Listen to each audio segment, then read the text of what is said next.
system will then be armed at roughly the T-minus 38-minute mark at the minimum, and then we will have the start of propellant loading at T-minus 35 minutes.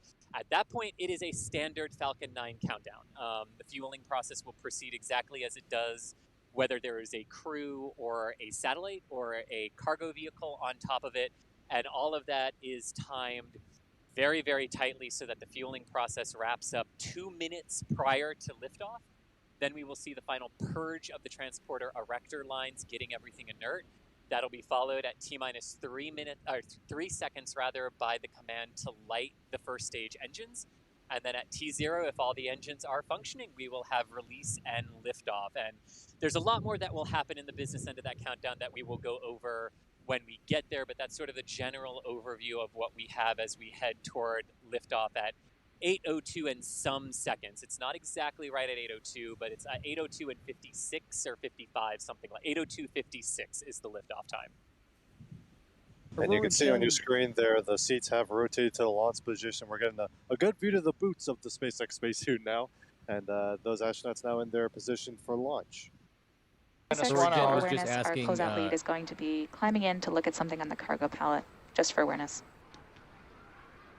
And basically what that means is one of the closeout crew members is going to be coming back into the capsule to look at something before they close the hatch and seal that up. That's all they meant by that. Can we get a shout out for the woman we were hearing on comms and her mission title? The person, she's the Capcom, the capsule communicator. So she is a SpaceX employee located in Hawthorne, California. And she is their Capcom or capsule communicator. Oh, go ahead. SpaceX has a different, effectively the Capcom, but SpaceX calls it something different. They call it the core. And the core. It's crew operations something engineer. I forget what R is. Yeah, you're right. It's core for them. But yes, she's basically the person that communicates everything from the mission control team up to the crew. So there's a consistent single voice talking to the crew. You are right, Thomas. It's called core on this. But basically, in the olden days, it was the Capcom, the capsule communicator position. Yeah. And I believe the control, like the ground to orbit controller at Houston that talks to the station and stuff like that is still called Capcom. I think it's just SpaceX specific has the new name change, but yeah.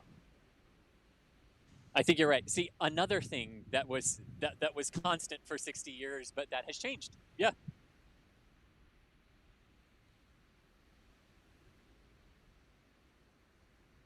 $120,000. 121 just ticked over. Fantastic. Way to go, everybody. Please keep continuing to donate. Let's keep pushing that number ever higher, along with all of the other streams. That number will just keep ticking higher and higher. Let's see how high we can get it by launch. Absolutely. And really quick to wrap up that thought on core, Stephen Marr tells me that it's the Crew Operations Responsible Engineer. So that is your full acronym for core. Welcome to Spaceflight, where we have too many acronyms. But that's the official title for the woman's voice you were hearing at Mission Control in Hawthorne. Resource engineer, I think, not resource engineer, but it's either responsible or resource engineer. Google it and you'll find the answer. I apologize. And I'll apologize for the pronunciation of the name here. Remy Henscott. Question, with private civilian flight like this one, could SpaceX configure Crew Dragon with full 7 seats configuration? Not really from what we know anymore. Is it possible? I mean, they probably could do it, but we've kind of heard Elon and SpaceX say that 4 is going to be what it is for them. The 7, as it is understood right now, is like is basically because it's an ISS craft, and there are 7 people that live and work on the ISS all the time. There are moments when all 7 crew members are in the U.S. segment of the International Space Station, so it's kind of like oh my gosh, if all 7 of them are in the U.S. segment and something happens and they just need to dive into a spacecraft to come home, Dragon could kind of do it. And Starliner, but it's not ideal. But in terms of like the maximum number they'll fly, 4 is the answer.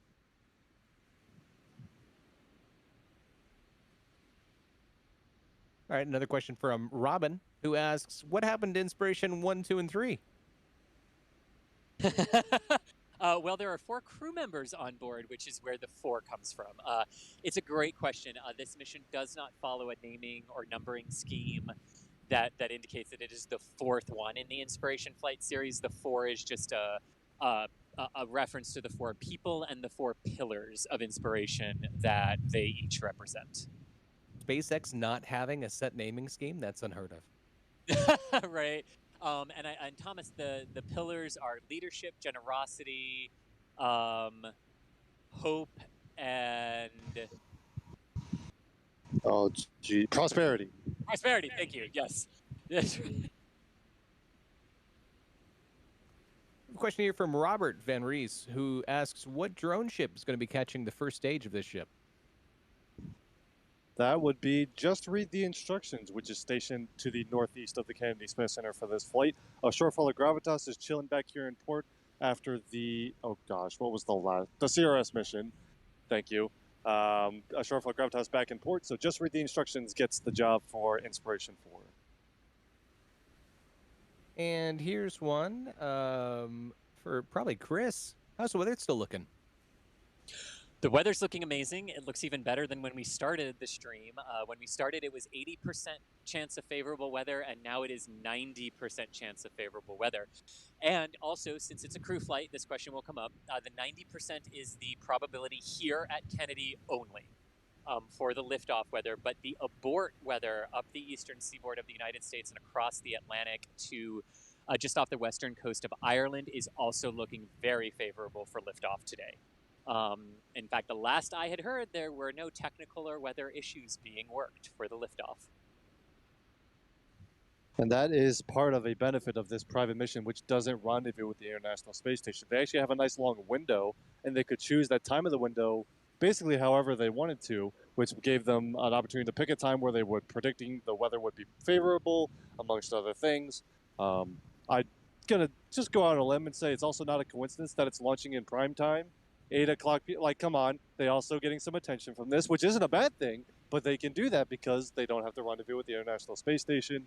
But yeah, and also should also point out, should a technical item or weather come up, they have just over a 5-hour launch window that they can push into, because again, not an instantaneous rendezvous opportunity.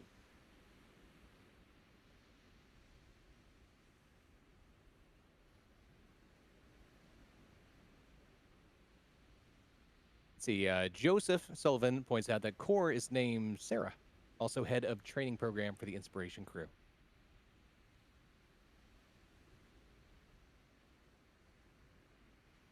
We're at 124,000 raised. That number just keeps shooting up, and it makes me so happy every time I glance over and take a look. And it's, again, all for St. Jude. YouTube is not taking a cut of this.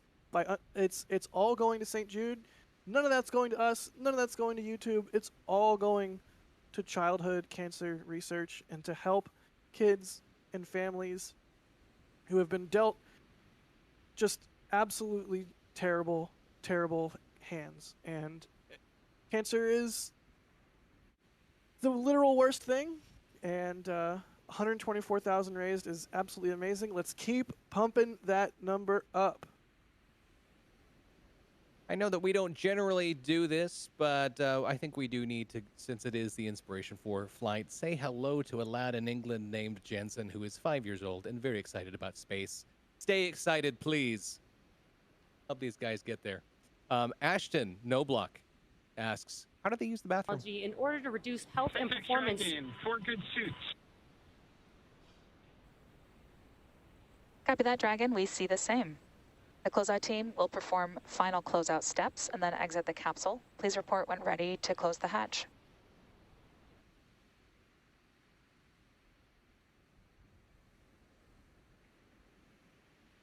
And funds disruptive. Copy that, SpaceX. We're ready for side hatch closure when you are.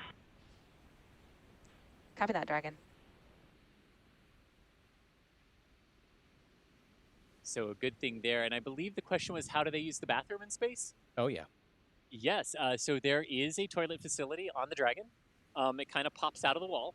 To be honest, there isn't like an enclosed bathroom in there. There is like a privacy screen and things like that. But there's a toilet, and it's a little bit complicated. It's not like it works here on Earth with gravity. There's suction involved to make sure things go where they're supposed to.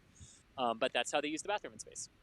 Isn't it like on the ceiling, kind of? Like when there's gravity, Yeah, obviously. It's kind of on the ceiling, and the seats face it. So the cupola is also on the ceiling, right? What I'm getting at is, do you have a really good view when you go to the bathroom? Is that how that's going to work? I love where your mind went with that, Jeff, but no, it's not quite close enough for that. Okay. The answer, actually, to your question, Matt, how do they go to the bathroom? The answer is carefully. I will accept it. I'll take it. Princess Jules has another question here that Jack may be able to help with. How do drone ships get their name, and what does it take to become a photographer for NASA spaceflight? Well, the drone ships get their names from a science fiction book series called the Culture series, right? It's called the Culture series? Yep. And in that, the spaceships sort of have their own wacky names from each of their own crews, and so the drone ships are named after the different spaceships from the Culture series. As for becoming a photographer with NASA spaceflight, take a bunch of good photos and reach out to Chris B. That's all I did. But yeah, just follow your passion. I don't have any other advice than that. I mean, that's all of us. We're doing this because it's something that we care about.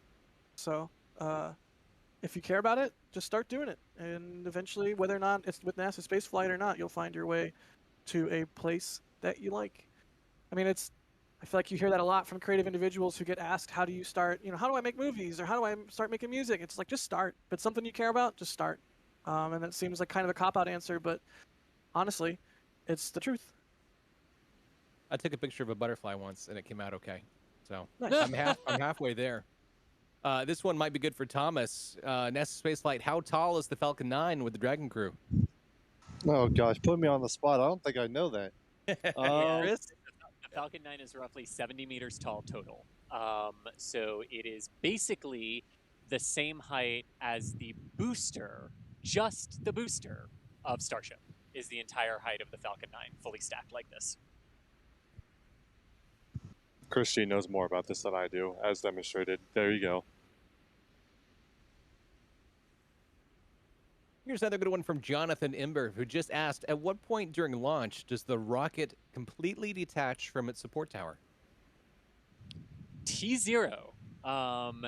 There are 4 hold-down systems, that 4 hold-down clamps, hydraulic hold-down clamps that hold the vehicle to the transporter erector. And then there are quick disconnects down at the base to load the liquid kerosene and the liquid oxygen, and there are lines that connect to the second stage to do the same thing. Those lines all pull away at everything disconnects at T0 when the rocket starts to lift. Yeah.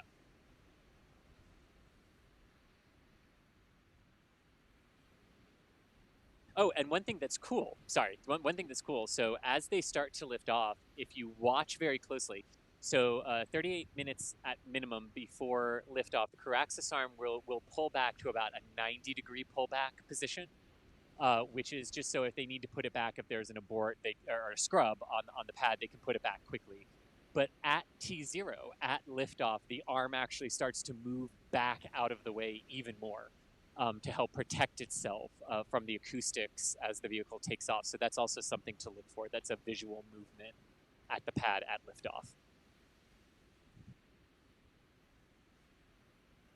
Oh, and also we should say, in case this is anyone's first time watching a Falcon 9 launch, the transporter erector, the big white structure that the vehicle is fueled with and supports it while it's rolling out and at the launch pad, it will do a rather dramatic throwback at T0 when the rocket starts to lift off. It will basically throw itself back from 88 degrees to 45 degrees to, again, get itself out of the way of the rocket and allow it to be turned around very quickly between flights. But if this happens to be your first Falcon 9 launch, don't panic when you see a big structure at T0 start to fall backward from the vehicle. That is totally normal for a Falcon 9. That's why they call it a Falcon, actually, is it makes the same sound that a Falcon does. It just goes... Yes, exactly. It's the vehicle that made the Kessel run in whatever, like... 7 parsecs or something? What is which is that? not a unit of time. Yes. Yeah, which is a unit of distance, by the way. So none of that makes sense. You know, it's the same thing with leagues. That's a unit of distance, not depth. So it's 20,000 like leagues of distance under the sea, not 20,000 leagues down. Anyways, Yeah. Nice. So- yeah. We know that the goal is to keep space on the outside of the capsule, but Rich Wooten asks how much space is on the inside of the Crew Dragon?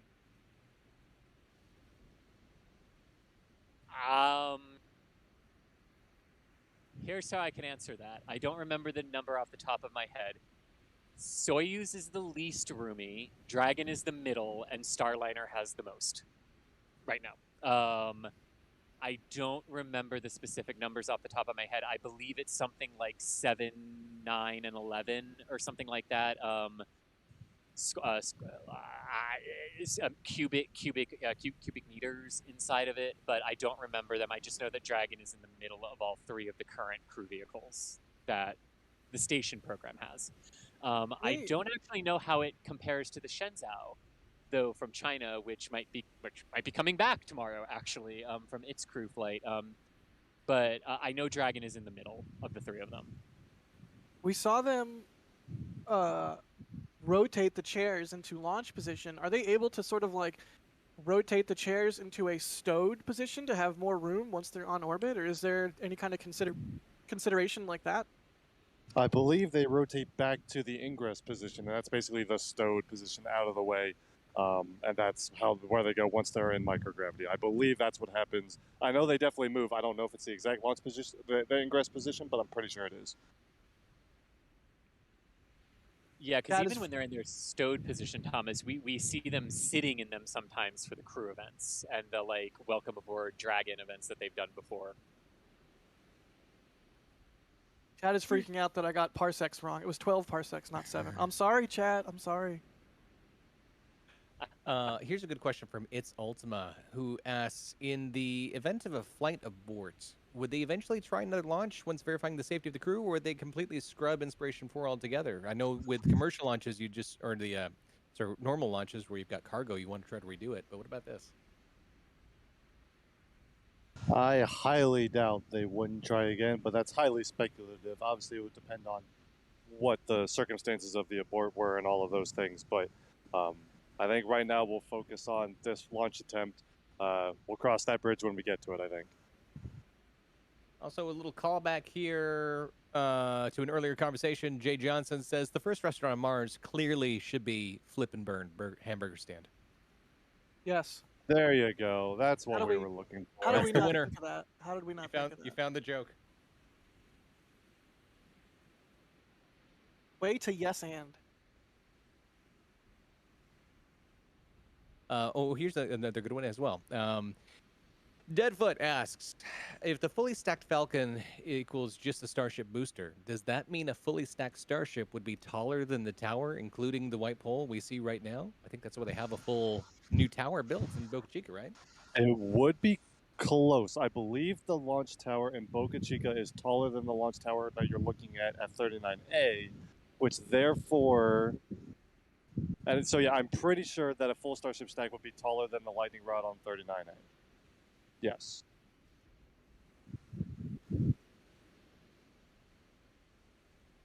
Again, just a reminder that today's broadcast is raising money for St. Jude. The entire Inspiration 4 mission is raising money for St. Jude. We're at 130,000 raised so far with 2 hours and 3 minutes to go. If you would like to contribute, you can do so with a little donate button down below the chat box on YouTube right there. Every dollar that you donate through that box will go straight to St. Jude. St. Jude is a children's cancer research hospital. They provide treatment for families internationally. If anybody happens to be stuck in a position where their child needs treatment and then they can't afford it, they pay for the flight out there. They pay to do the treatment. They give housing. They do the entire thing. Additionally, they have also been at the forefront of many different leading therapies for different cancers that have raised survival rates over 90% in some cases. I think like 60 to 80% for a lot of childhood cancers. Incredible place that they do. It's absolutely amazing work, and I'm super glad that the entire spaceflight community and all of us nerds can all pitch in and contribute. And we have sort of a celebratory thing with which to rally around, which is this first civilian flight. And it's a really cool moment. And you can do your part. However much money you're able to donate, please. There's literally no better cause. And to mention just again, on the far right there, astronaut Haley is herself a childhood cancer survivor and a physician's assistant at the St. Jude Research Hospital. Was she treated as a child at St. Jude's, or? I believe so. I don't have confirmation on that. I could be wrong, though. That was my understanding, but yeah, I was not positive. We're getting a cool animation of the Dragon capsule and trunk right now on the left-hand side, pointing out all the different features of the vehicle. You can see the cupola that we've been talking about is actually under the nose cone, and that nose cone sort of hinges open when they're on orbit. It's like you're saying, Matt, you don't want that to happen while you're in flight. Yeah. And for people asking about alternate donation methods, there's nothing stopping you from going straight to the St. Jude website and choosing one of the many different support options that they have there. That there's PayPal options and whatever else you might need there. It may not count towards the YouTube total, but it's definitely going to count to a kid.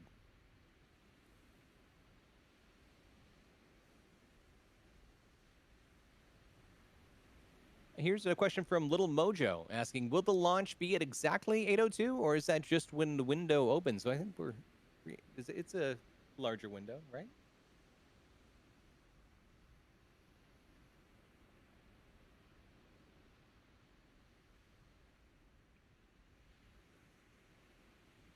We're all muted currently. Yeah. There's multiple opportunities in the for launch tonight, right? I'm trying to scramble here for information. Thomas, Chris G. Stand by. We're working a camera issue really quick. Let me worries. know if you have our feed again. Okay, there's 4 launch opportunities tonight. I don't think we have a 2-second time, but 8:02 and some change, I think, is the answer there. People mentioning the Netflix documentary. Yeah, there is a little series on Netflix you can watch about the Inspiration 4 launch. So you can watch the rocket go, and then later you can go back and see how it all came together. Actually, haven't watched any of that yet, and I'm really excited to just sort of binge it all at once. I've seen the first 2 episodes. I didn't see the 2 other ones that were before launch, though, and I feel like I was supposed to watch them before the launch, but it's fine. I'm going to totally binge them afterwards, because the first 2 were very good. I mean, I already said the British Baking Show really has my full attention right now, so it's hard to look away, and it's hard on my waistline. The exact launch time is 8:02:56, and if that doesn't go, they have other opportunities that I don't know if we know when those times are, but there are other opportunities if something causes them to need to abort and recycle for the 8:02:56 initial attempt. What is a jellyfish effect?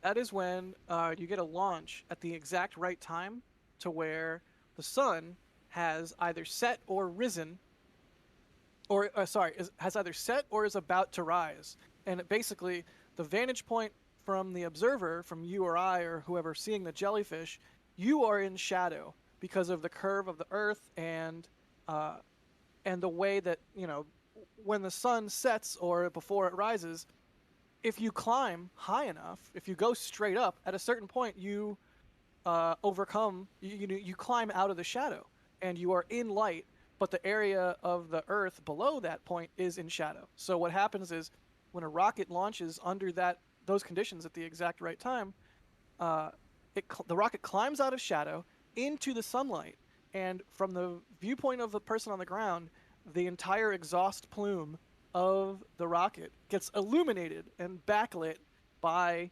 the light. And since you're in shadow and it's dark, it's a really dramatic view. It just looks like a giant jellyfish sort of shape in the sky. It's really, really beautiful. It happens on launches every now and then, and you get members of the general public saying, "Oh my God, you know, aliens, it's aliens. It's like, no, no, no, just a rocket launched at the coincidental exact right time. But it is an absolutely beautiful phenomenon. And I don't think we're expecting... Are we expecting that today? Are we expecting a jellyfish, you guys? No. Like maybe a little bit. It's like we're launching about half an hour after sunset, which is kind of pushing the limit as to when you might get any backlit effect. So we'll see, but I don't think so. I wouldn't expect it. If we get it a little bit, it'll be a pleasant surprise, but don't expect it. Is it true that that in Florida it's better for just before sunrise, and then on the West Yes. Coast it's better for just after sunset? Yep, exactly. Yeah. So if this had been in the morning, just before sunrise, we would probably expect more of a jellyfish effect. But if this had been on the West Coast at this time, it would be a really spectacular launch. So hopefully you guys get some good lights. It looks like they're getting ready to close the hatch there.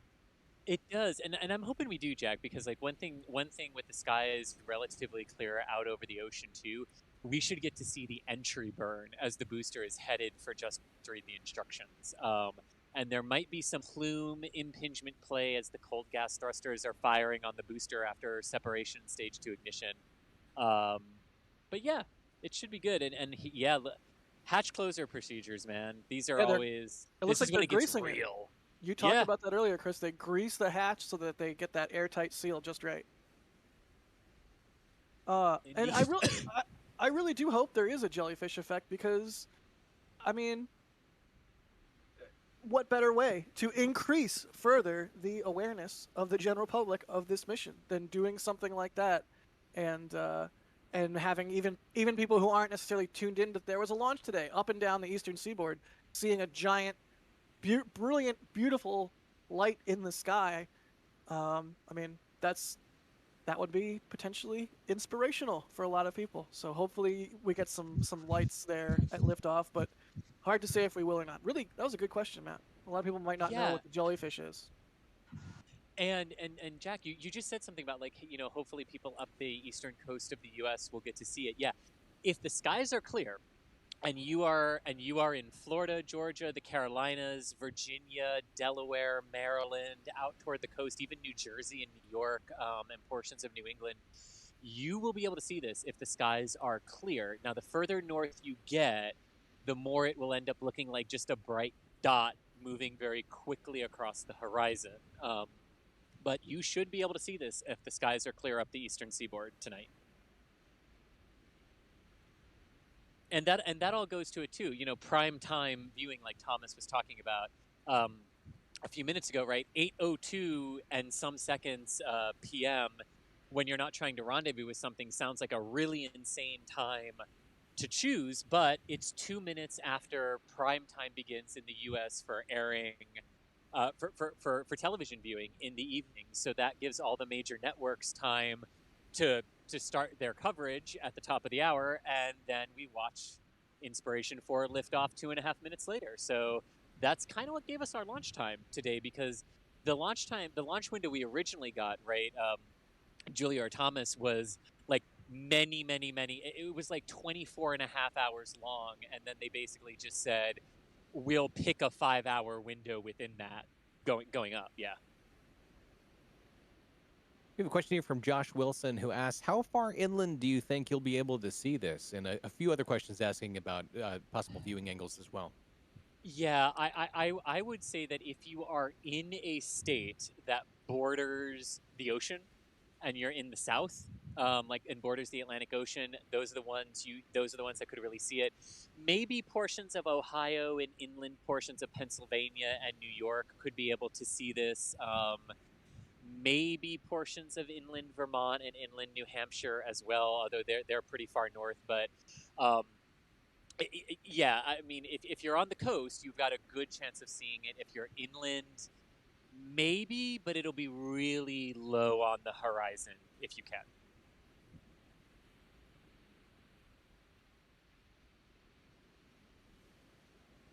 Just a reminder, if you do have questions for us, please use @NASASpaceflight in chat. That way we can get your question logged. It's just a lot easier for us to see it that way. And actually, I always forget to mention them until after. If you are in the Bahamas, too, especially the northern Bahamian islands, you will be able to see this as well if the cloud cover cooperates. And really quick, before we dive into more questions, if you are just joining us, a brief spiel about what today's mission is all about. This is the Inspiration 4 mission. It will be the first human spaceflight mission to orbit that will consist of and never mind, more important things are happening. Hatch closure for Crew Dragon Resilience. We'll get back to that in a second. But they are closing the hatch. You can see the closeout crew closing the hatch for Crew Dragon Resilience. And that will be the final step prior to leak checks and the closeout crew departing the pad, leaving the crew, the only people at 39A, closing the hatch. The moment when it really gets real. They're in there. They're getting sealed up. We're gonna make a go of it today, as they say. Also, you know, like if SpaceX is doing new things or like slightly retro things, like remember when we used to call them space shots?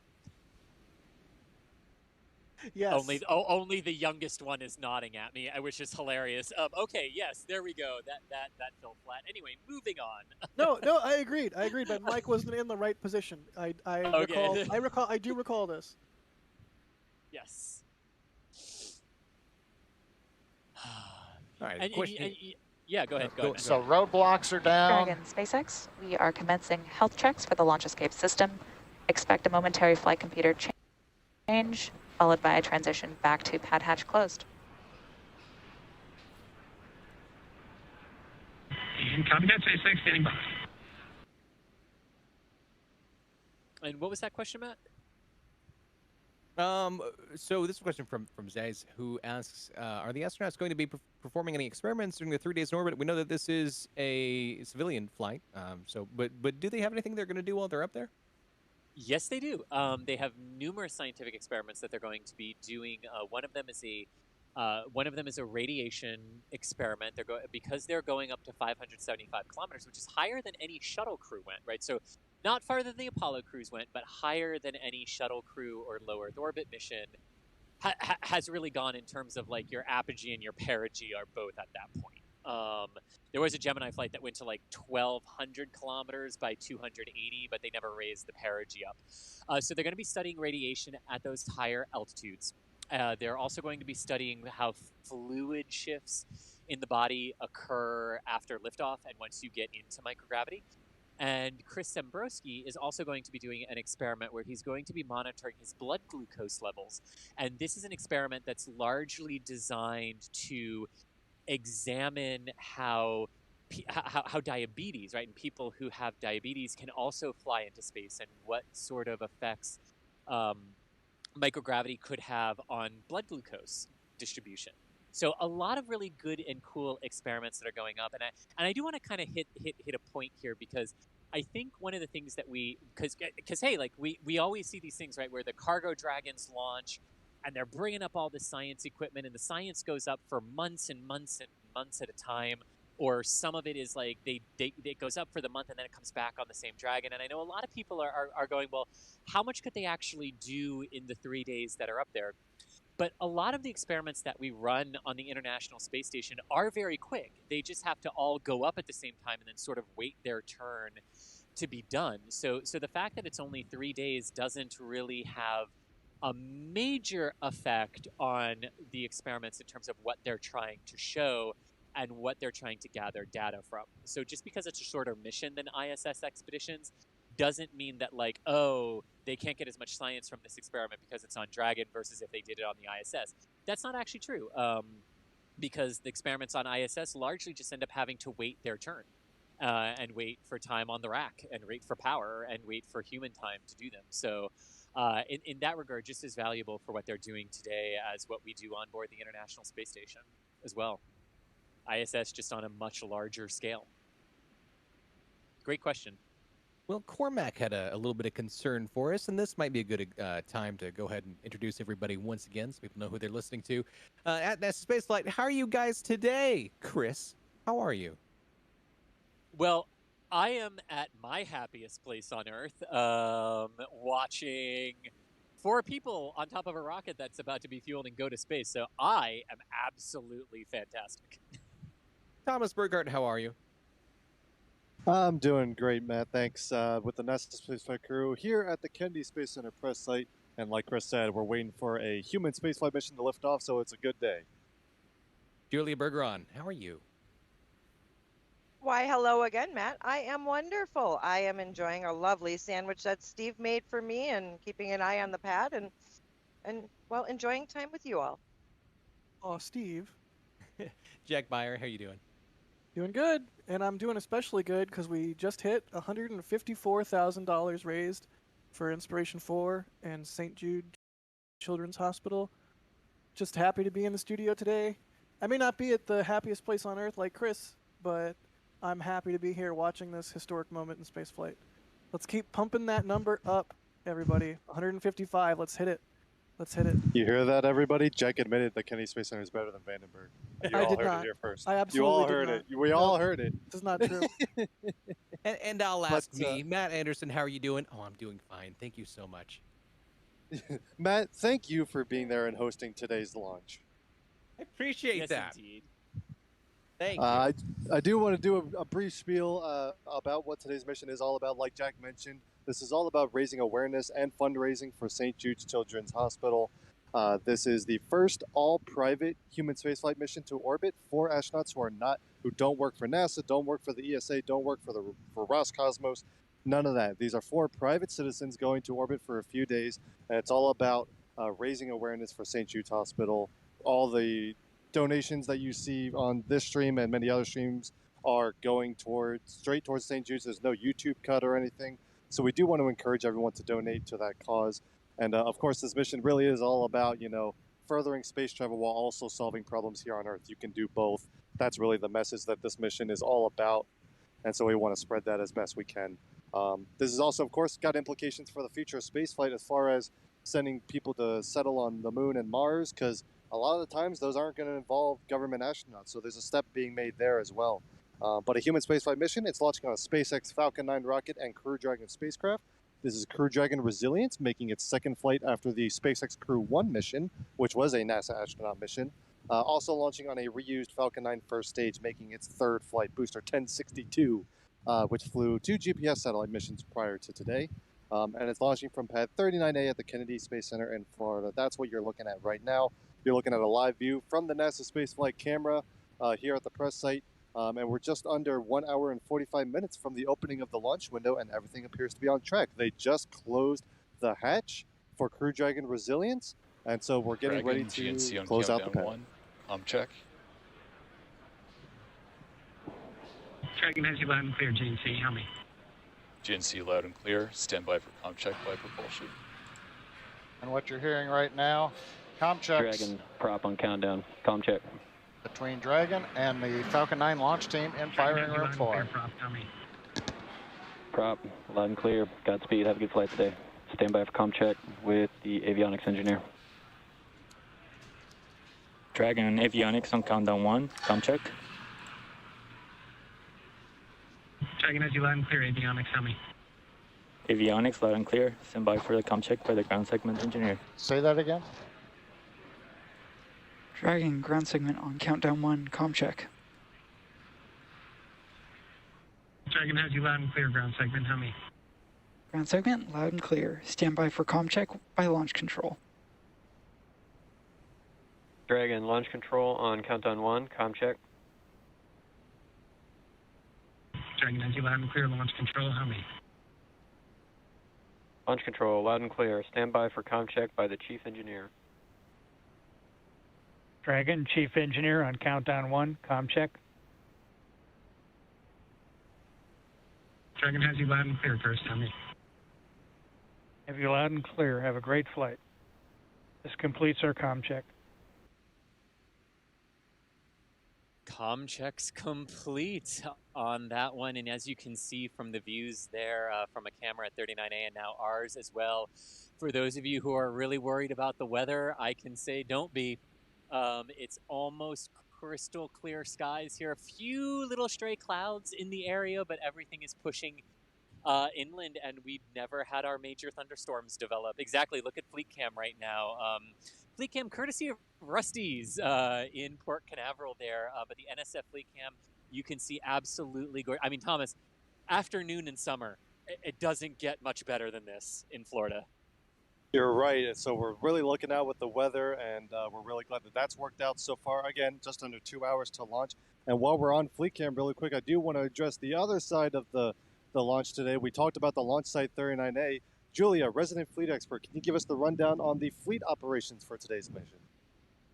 I sure can do that. So as we're looking at Fleet Cam, let's see, we have just read the instructions out at the landing zone, and it was accompanied by Finn Falgot, who did tow them out. And we also had the debut of the new multi-purpose ship, Doug. So Doug is one of two ships, Bob and Doug. Notice those names there, guys? So Bob and Doug are capable of towing and recovering fairings and doing crew support. So Fleet Cam gave us some views of what the crew boarding the drone ships looks like now. They basically get in a basket, and the basket gets taken over from Doug via the crane onto the deck of the drone ship, where they can either secure the deck, or after launch they can secure the booster when it becomes daylight again. So we're looking at a new evolution in how fleet operations are run. The other ships that are out right now, we do have Go Navigator posted in the Gulf, and we have Go Searcher, which is at Port Canaveral right now. They are both activated to be able to support this launch in case of an abort scenario. And then during orbit, it will be decided where the weather is best. We are kind of cheering to maybe have an East Coast recovery of this crew, but it could go back to the Gulf with Go Navigator. So we won't know that until they are in orbit and we are a little bit closer to determining what time splashdown will be.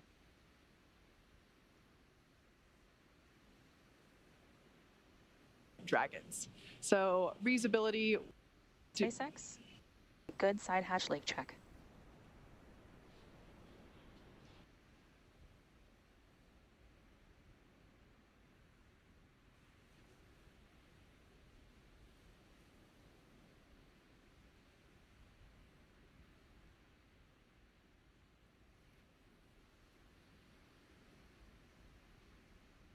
$159,000 raised so far.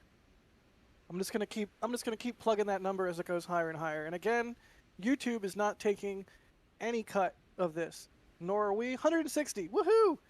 It's all going to St. Jude's. So if that was on your mind, rest assured, YouTube's not taking anything. It's all going straight to the kids. So just keep it up, everybody. I'm so heartened by seeing this number continually rise up. And it's not just our stream, it's all the streams that are set up in the same way to have the money go to Inspiration 4 and St. Jude. And so it's a team effort. We're all pulling this cart up the hill together. Absolutely. Of course, the overarching goal is 200 million raised. And aside from that, Jared Isaacman, the commander of the mission and the one who bought the Crew Dragon seats and all of that, signed a check for 100 million all on his own. Again, that's before the 200 million fundraising goal, and they're working towards that. And of course, all of the fundraisers that are part of our stream and every other stream are going towards that 200 million goal. I'll set forth where we're in the upper hundreds of 100,000 mark. I want to set a goal of $250,000 before liftoff. Let's see if we can get there.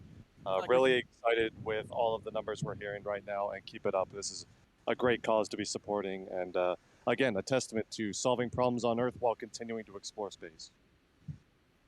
We're at 161. Just talking about it right now, it's already gone up by 1,000. I think 250K is totally doable, and this is a SpaceX stream. This is probably EDA's stream. This is going to be all the different streams that are set up this way. So it's got to be doable. 162, just there, bam. So yes, let's do this, everybody. Good job. We got more questions from chat if you guys are ready to answer. Yeah. We have a question from Ice Blue, who asks, why does it take so many ninjas? And I want to say because there's so many pirates, but the ninjas are the assistants out there. We're helping them get all strapped in. How many were there? Actually, I don't know what the number of ninjas there. I mean, I think the highest number I saw was 30 that I noticed. So maybe there's 30. I think there was a 33 or something. I think they're in the 30s somewhere. Okay. But yeah, there's a lot of different responsibilities. There's ones in charge of the crew themselves, getting them strapped in and hooked up. There's closeout crew members dedicated to the spacecraft, closing the hatch and things like that. They kind of all have different sets of responsibilities. Mission photographer was one member of the closeout crew, so you know, there's a few different jobs out there. So they're in the 30s or so. Sam Brady in chat saying they saw 37. Yeah, so I'll Yeah, have to there go you back go. and review the footage and see what the highest number there is. That'd be a good question for like a press conference. It's like how many pad closeout crew are there actually? I wonder if It's Pad Ninjas, Jack. It's Pad Ninjas. All right. Not everything needs a fun name, but all right, I'll do it. All right, I've got a couple of questions in one here from Don Clayan from Deadfoot. What is the parking orbit altitude range? And, second part here, what would be the estimated orbital speed of the Dragon, considering it's going to be much higher than the ISS? Orbital speed is not going to be that different between 400 and... It's a great question. Orbital velocity is not going to be that different between 415 and 575 kilometers. It'll probably be 7.8 kilometers per second is orbital velocity roughly in low Earth orbit, give or take a couple of numbers after that, which is very similar to the ISS. In terms of... I should point out that there's also a misconception in that question. Higher orbital altitude is actually a lower orbital velocity. I know that sounds silly. You have to accelerate more to get there. But once you're in your orbit, you're actually traveling slower the higher you are.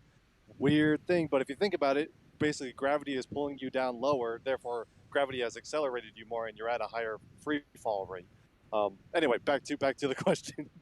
And then I believe the question was, what is the initial parking orbit they'll be inserted into? The initial parking orbit is roughly 210 kilometers circular, so that can either end up being like 205 by 215 to for circularize at 210. It's something like that usually how the Falcon 9 inserts Dragon into orbit, and that's just based on how the rocket can do it. The mass of everything in 200 kilometers is generally what you insert into and then raise your orbit up beyond that particular one. That's what they do for missions to the ISS, though. Yeah, so I was going to ask is, I mean, Dragon has its own propulsion margins that they can work through to raise that orbit, do phasing maneuvers, whatever they need to do. Obviously, with no rendezvous today, there's no reason to do phasing maneuvers or anything like that, really, unless you're just aligning up with your landing site. But as far as getting up to that higher altitude, you can actually see a graphic courtesy SpaceX right now that how high they're going, higher than the ISS, higher than Hubble. Are they eating into Dragon's margins to do that, or eating into Falcon 9's margins and actually inserting Dragon into a higher initial orbit when it separates?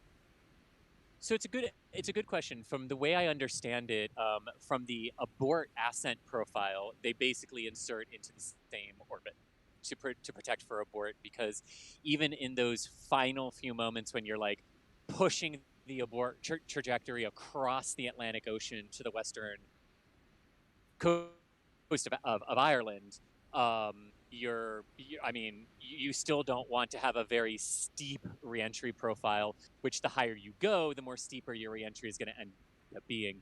So I believe they still have to insert into the 210-ish kilometer circular orbit to begin with, and then go from there.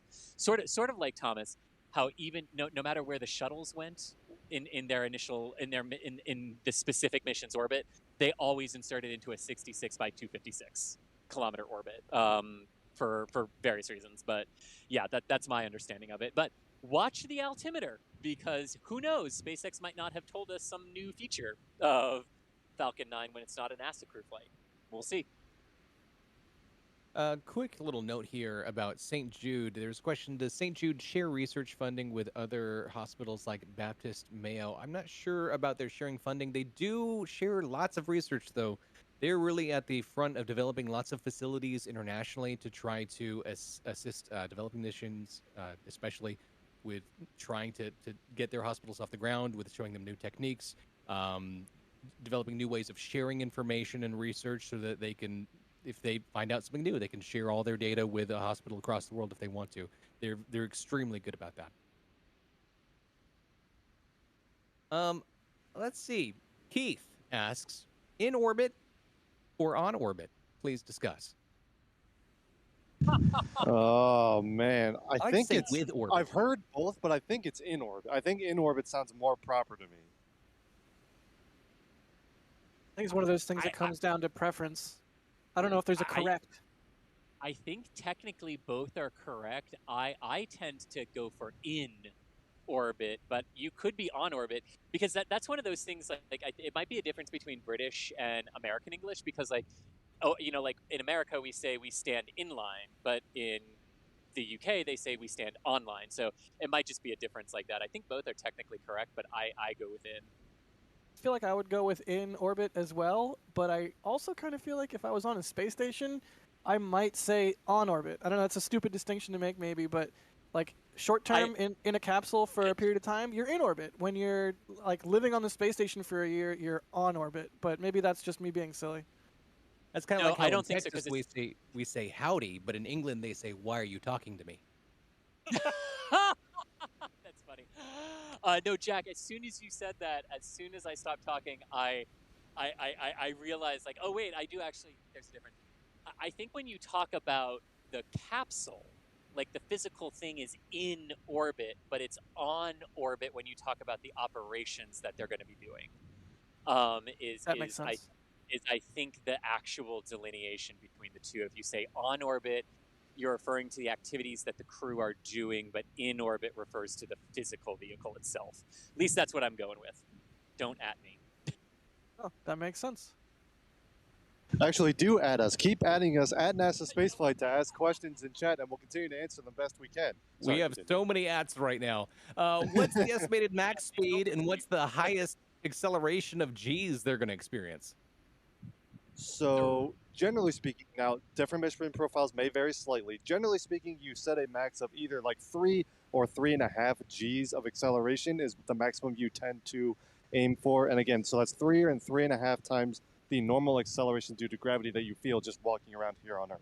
That is generally speaking what you aim for. And Chris G is signaling to me that it's 3.5. So there you go.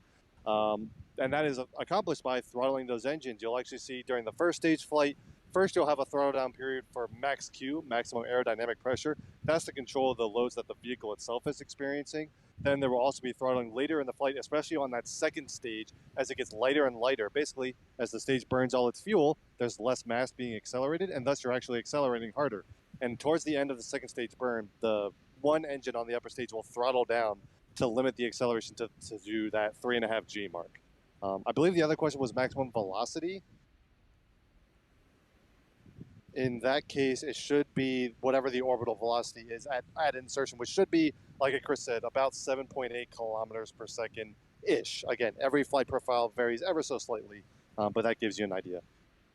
And that is the G-forces during liftoff. The G-forces during descent and reentry are actually higher in the Dragon. They're about 4.5, roughly. And Victor Glover, one of the astronauts on the Crew 1 mission, the pilot of the Crew 1 mission, actually talked about like how the seats orient them in Dragon when they're coming back in, so that the G-forces are distributed on them in ways where they're not being like compressed down by the spine; they're being sort of pushed back into their seats. And but it is more intense on the G-forces on reentry than it is during launch. As someone who's always enjoyed the fleeting moments of positive and negative G's that you get like on a roller coaster, it's always just like a fraction of a second, where it's like you press into your seat for a little bit and then it stops. I honestly can't imagine what it would be like to be re-entering and feel a sustained 4+ G's for however long that phase of flight lasts. I mean, there's a big difference between being on a roller coaster and feeling a little bit of G for a fraction of a second and feeling it sustained for a long period of time, either on launch or on entry. And oh, gosh, would I love to know what that feels like. And these four you are and me about both, to find Jack. out. Yep. Matter of time, Chris. Matter of time. From your lips to whoever can pay for its ears. Let's see. From Lost Astronaut, if you could choose between going on Virgin Galactic or Blue Origin for suborbital flight, which would you choose? Virgin. Blue Origin. Chris, Julia? A choice between those two, I would go with Blue Origin. Oh, I guess I'm going on a launch with Chris because I would say Blue Origin as well. Oh man, y'all are babies. Virgin It is may like just be that they want I to can stay tell on you- their flight I path. can tell you, I can tell you right now why my answer is Blue Origin. It's because Virgin Galactic needs to prove to me that they can stay within their flight path. They need to prove to me that they can obey the safety culture that they have instilled and abort when the vehicle tells you to abort, which, from what we know now, they did not do. So my answer is Blue Origin on that one until they can prove that they fixed it. Yeah. all of that is logical and makes perfect sense and is a perfectly acceptable answer. However, what's more exciting, the thing that you know is going to go right or the thing that you are unsure if it's going to go right? Wow, I want Jack. to talk about it after I'm back, so the thing we know is going to go right. I'm going a little bit daredevil on this one, but hey, if you're asking me Virgin versus Blue Origin, I'd probably rather go Virgin. But that's me. I'm just being stupid, I suppose. But once they prove to me that they fixed it, Virgin. Yes, I'd go on both once It's a Virgin can prove it's to a me that they hand-flown spacecraft. There's no other. There's just nothing else like it. Like it's a really unique and special thing, if you ask me. And as someone who's always been fascinated by flight and test flight and science fiction in general, like who doesn't want a spacecraft that's actually flown into space? That's just so awesome in sci-fi. I would also caveat my answer saying that if I was only offered a ride on Spaceship Two, I would still say yes. So, given the choice, sure, I might lean towards Blue Origin, but I wouldn't decline a ride on Spaceship Two. I think that's also a very cool system. But I also think that Crew Dragon and orbital spaceflight is even cooler than any of the things we were just talking about. And that's what I'm really excited about today, yeah. Definitely. NASA Spaceflight. We'll take what we can get. Yep. Basically, it's the difference, Thomas, in a lot of ways to me, of being on one of those zero gravity planes that like flies a parabolic arc type of trajectory and gives you like 30 seconds or a minute of weightlessness every few minutes, and actually being weightless and in orbit. I mean, the Virgin Galactic and Blue Origin, it's just a fleeting taste, right? Whereas when you're on orbit, you're on orbit. Maybe you're in orbit. Haha, callbacks. So yeah, this is the real deal here. What we're watching these people on screen get ready to do, and I can't help but notice that they keep like fist bumping and like just encouraging each other. I'm really enjoying watching their interactions here as they wait to launch into space in about hour and 24 minutes. You got a good question about the setup that they have there. It takes so long for people to strap them in. Are they able to strap themselves in before re-entry? Oh, that's a good question. Yes, indeed. Yeah. It's a lot easier to strap yourself in when you are in orbit than it is when you are under the force of gravity and kind of having to awkwardly position yourself in the vehicle. So yeah, they strap themselves back into the seats when they come home. Yeah, but they do need the assistance of getting everything ready when they're getting in the capsule because it's just harder when you're in the bulky suits and under gravity. He was just looking at dog pictures. I swear I saw a dog. He's What? like playing. Really? He's playing Candy Crush or something, right? Like. Literally just messaged from somebody asking, was he playing Angry Bird? Hilarious. I don't know. That's what I would be doing right now. I'd be like, hey, Jack, checklist 24.2, and I'd be like, hey, but I'm about to power up. Here's one of those things that I find absolutely fascinating. I wonder if it's true on Dragons too for the two crew members who aren't the commander and the pilots on these flights. But there are stories from the shuttle era where like the astronauts who would be on the middeck, they literally had nothing to do after they got in the vehicle. They were literally just along for the ride, and they sometimes had to wake them up before liftoff because they would just fall asleep because there was nothing to do. So I'm kind of wondering, like, hey, the people who are in the mission specialist seats on Dragon, when they don't really have anything to do they doze off? Do they take a nap? Like, because you can totally do that on the launch pad if you want to. Oh yeah. I feel like we saw, it was Crew 1 or Crew 2, the mission specialists were like at least closing their eyes a little bit. I don't know if that was craziness, like we're about to launch into space, I'm going to close my eyes for a second, or I'm legitimately bored out of my mind and we got to sit here for 2 more hours before anything happens, or some combination of their. I think we might have seen that though before.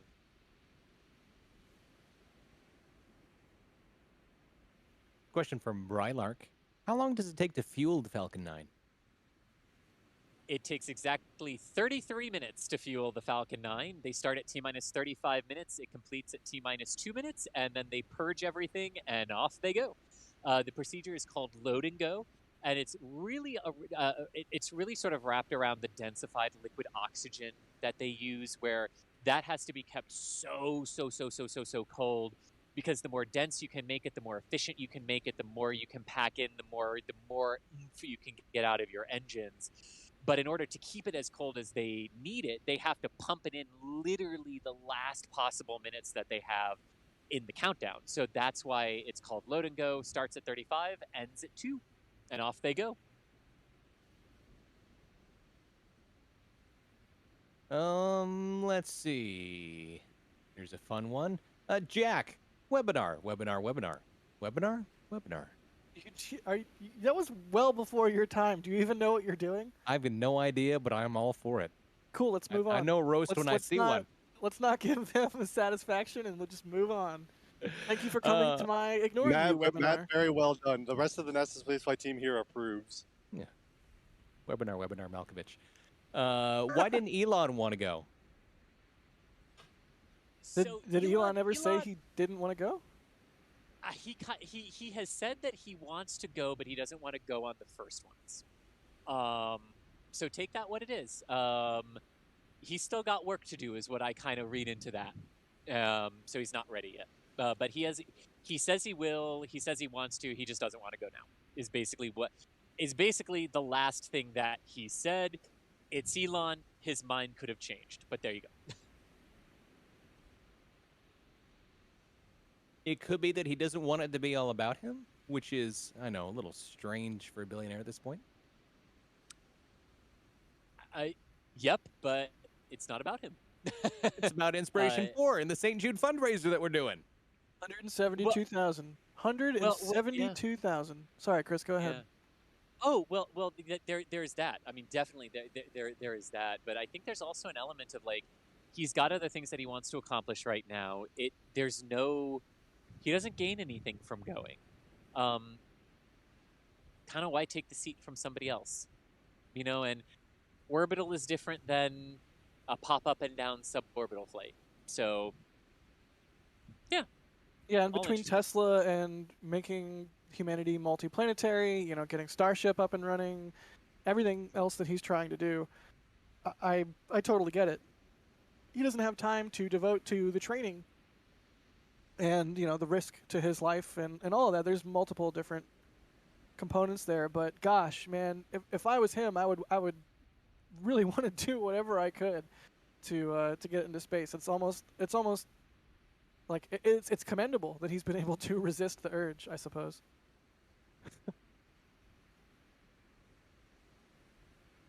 But yeah, 172,000 raised so far through the various streams that are doing this, and thank you everybody for chipping in. It's so awesome to see this number keep ticking up, and I just cannot reiterate enough how special St. Jude's is. And Matt, I had a little bit of follow-up. We were wondering if Haley was actually treated by St. Jude, and she was. So she was a kid. She had a osteosarcoma on her knee, and was treated at St. Jude with chemotherapy, and now she works there helping kids. And now look, she's gonna go into space. So. And making a little bit more history today as well. So part of the Inspiration 4, historical run that this is, Haley is going to become the youngest American to be in space and the first prosthesis to be in space that we know of. Yeah, yes, that's really, really, really cool that that this milestone is going to be made, and I really want to find out what the story is behind her call sign Nova. I wonder if that's come out yet, or if maybe that's in like the Netflix doc. They give their Supernova.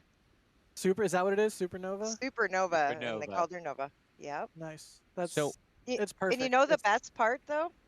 The best part of this is that she gets to look at her patients, and she was in their shoes, and she gets to look at them and tell these stories, and those stories are going to have so much power for those kids.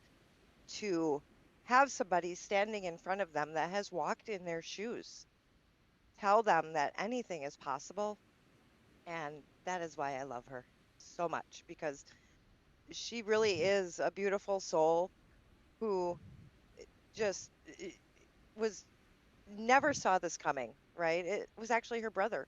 Her brother works in the aerospace industry, so she kind of tagged along with her brother on field trips and family vacations, and it was kind of like, okay, yeah, cool, whatever. My brother's really into this. Well, then all of a sudden you get offered this moment of a lifetime, and to really embrace that and want to bring that back and help the kids that way, she had my heart, y'all. Which, And by the way, as a brother who is in aerospace engineering, if my sister got this opportunity, I guarantee she wouldn't. She wouldn't have even thought about anything. She would have been like, oh yeah, I'm going. She probably wouldn't have even told me. I would have found out via a SpaceX announcement. Sorry, Tori, if you're watching. How's it going? That was good, Julia. To what you were saying too there. I kind of want to highlight something that Dr. Cyan Proctor said yesterday, where we were talking about Haley as being the youngest American and to go. And Cyan said something very interesting to me yesterday, and that was, as a woman in her 50s, there are a lot of times when you think as you age that you've passed the opportunity to do things, that your time to live your dreams and fulfill your dreams. Like, this is a fulfillment of a dream for her. She was one of the finalists for for NASA astronaut candidates. Exactly. A few years ago. But she talked about that, and she talked about, this, reinforcing for her that, nah, just because you're in your 40s, just because you're in your 50s, just because you're in your 60s, absolutely does not mean you have missed your chance to follow your dream, even if that dream is to leave the planet and come back. Yeah. Yeah, and I see this as a recurring theme in my life right now too, because I was doing a docent shift and I had a woman, and she's a retiree. She came in and she told me, we were talking about flying, and she said, yeah, I flew in today. And I kind of looked at her, I'm like, huh? And she goes, yeah, I'm a pilot. I've been flying for a few years, but I didn't learn until I was in my 50s. So really, if you think this is something you want to do, and she was telling me all these places I can go to get the support, and then you add people like Poppy Northcutt into that, and all of the things she's accomplished during her early career with NASA, right? And the things she's still accomplishing now. So as a woman, I'd say this year really for me has been a trend in it's never too late. Follow that dream.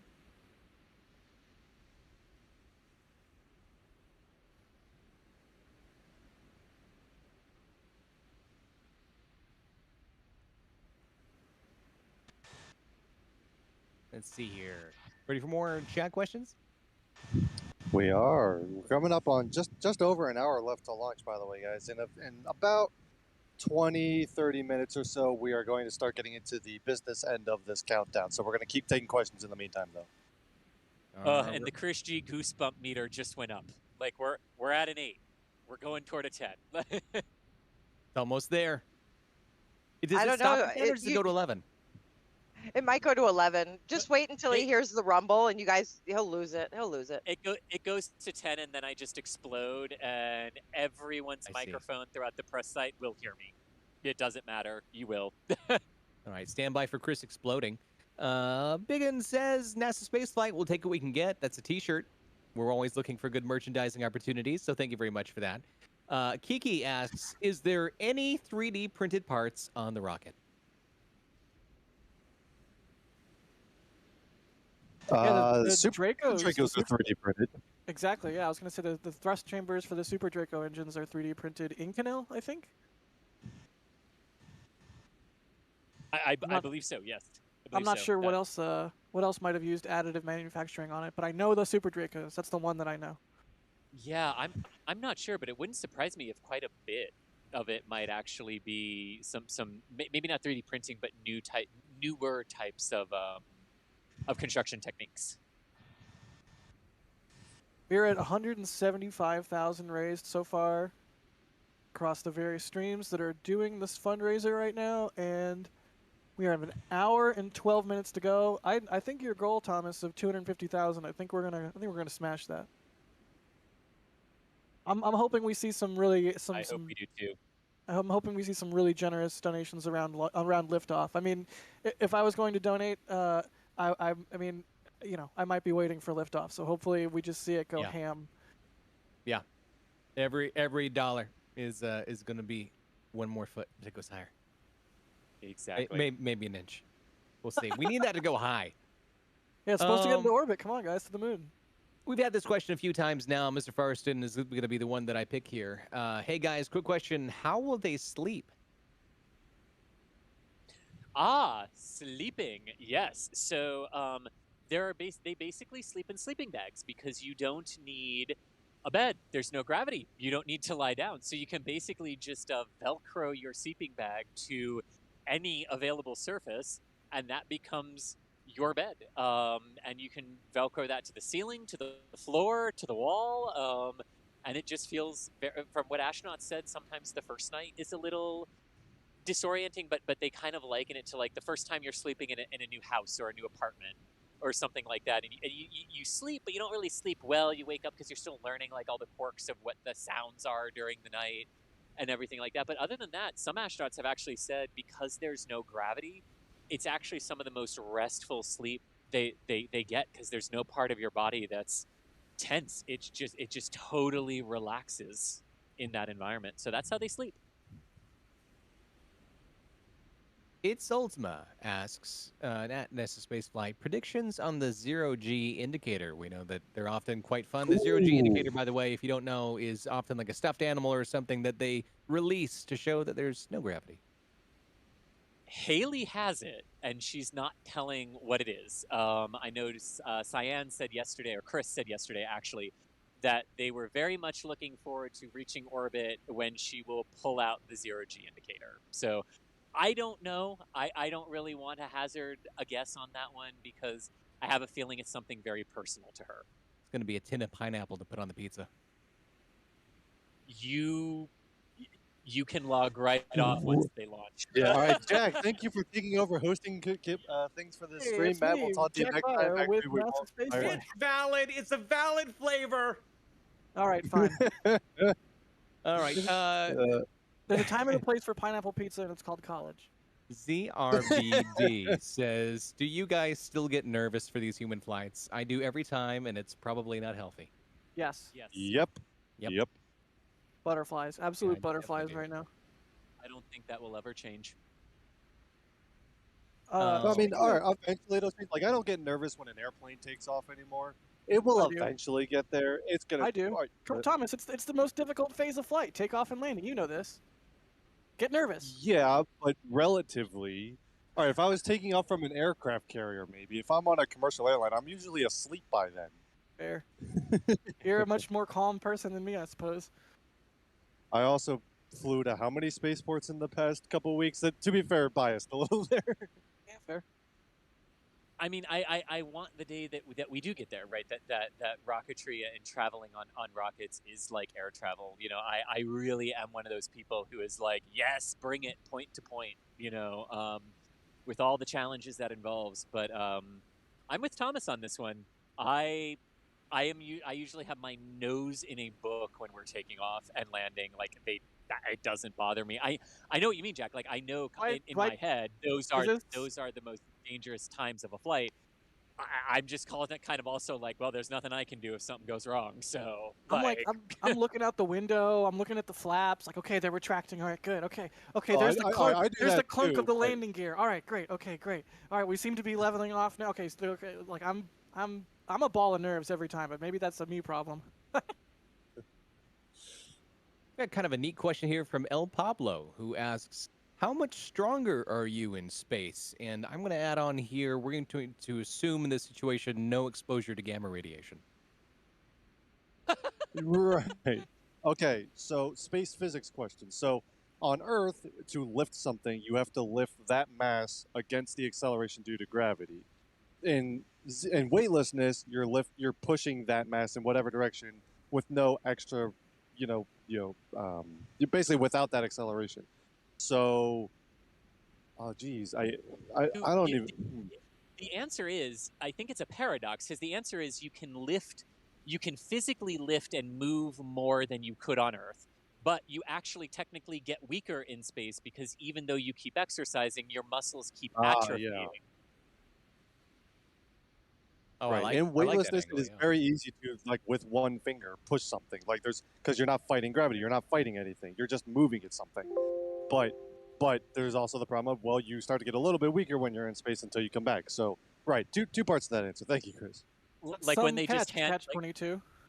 It is, right? But I love it because when they're on spacewalks, like, and they just hand Thomas like a 5,000-pound cooling thing, and he's like, doo doo doo doo doo, just like holding on to it with one hand on the end of the arm, like, yeah.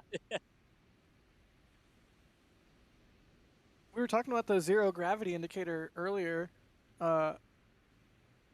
Their crew are bringing some things on board. I think Isaacman is bringing a dragon pendant. Chris is bringing some family heirloom pins. Haley's bringing a photo of when she was 10 fighting bone cancer, and Proctor's bringing her dad's ring, who passed away when she was 19. Yeah, and Cyan is also bringing a lot of art stuff with her and art supplies with her, and Sambrowski's bringing his ukulele. Maybe awesome. we'll get somewhere over the rainbow, which, my gosh, they would be. Wait. So Leo should paint Chris's ukulele, I think is what you're saying. Exactly. Yes. Can they duel with Thomas Pesquet's banjo on the ISS? Can there be a thing there? That would be awesome. Oh my god, yes. And I also didn't realize Thomas had a banjo, and now I like him even more. I would love a banjo ukulele duel. Sepsi asks, how are y'all feeling so far? So right now we're at T-minus 65 minutes, just over an hour from launch. Right now we're kind of in a waiting game. There's no fuel on board yet. The crew access arm is still attached. The hatch is closed, so that was a big thing.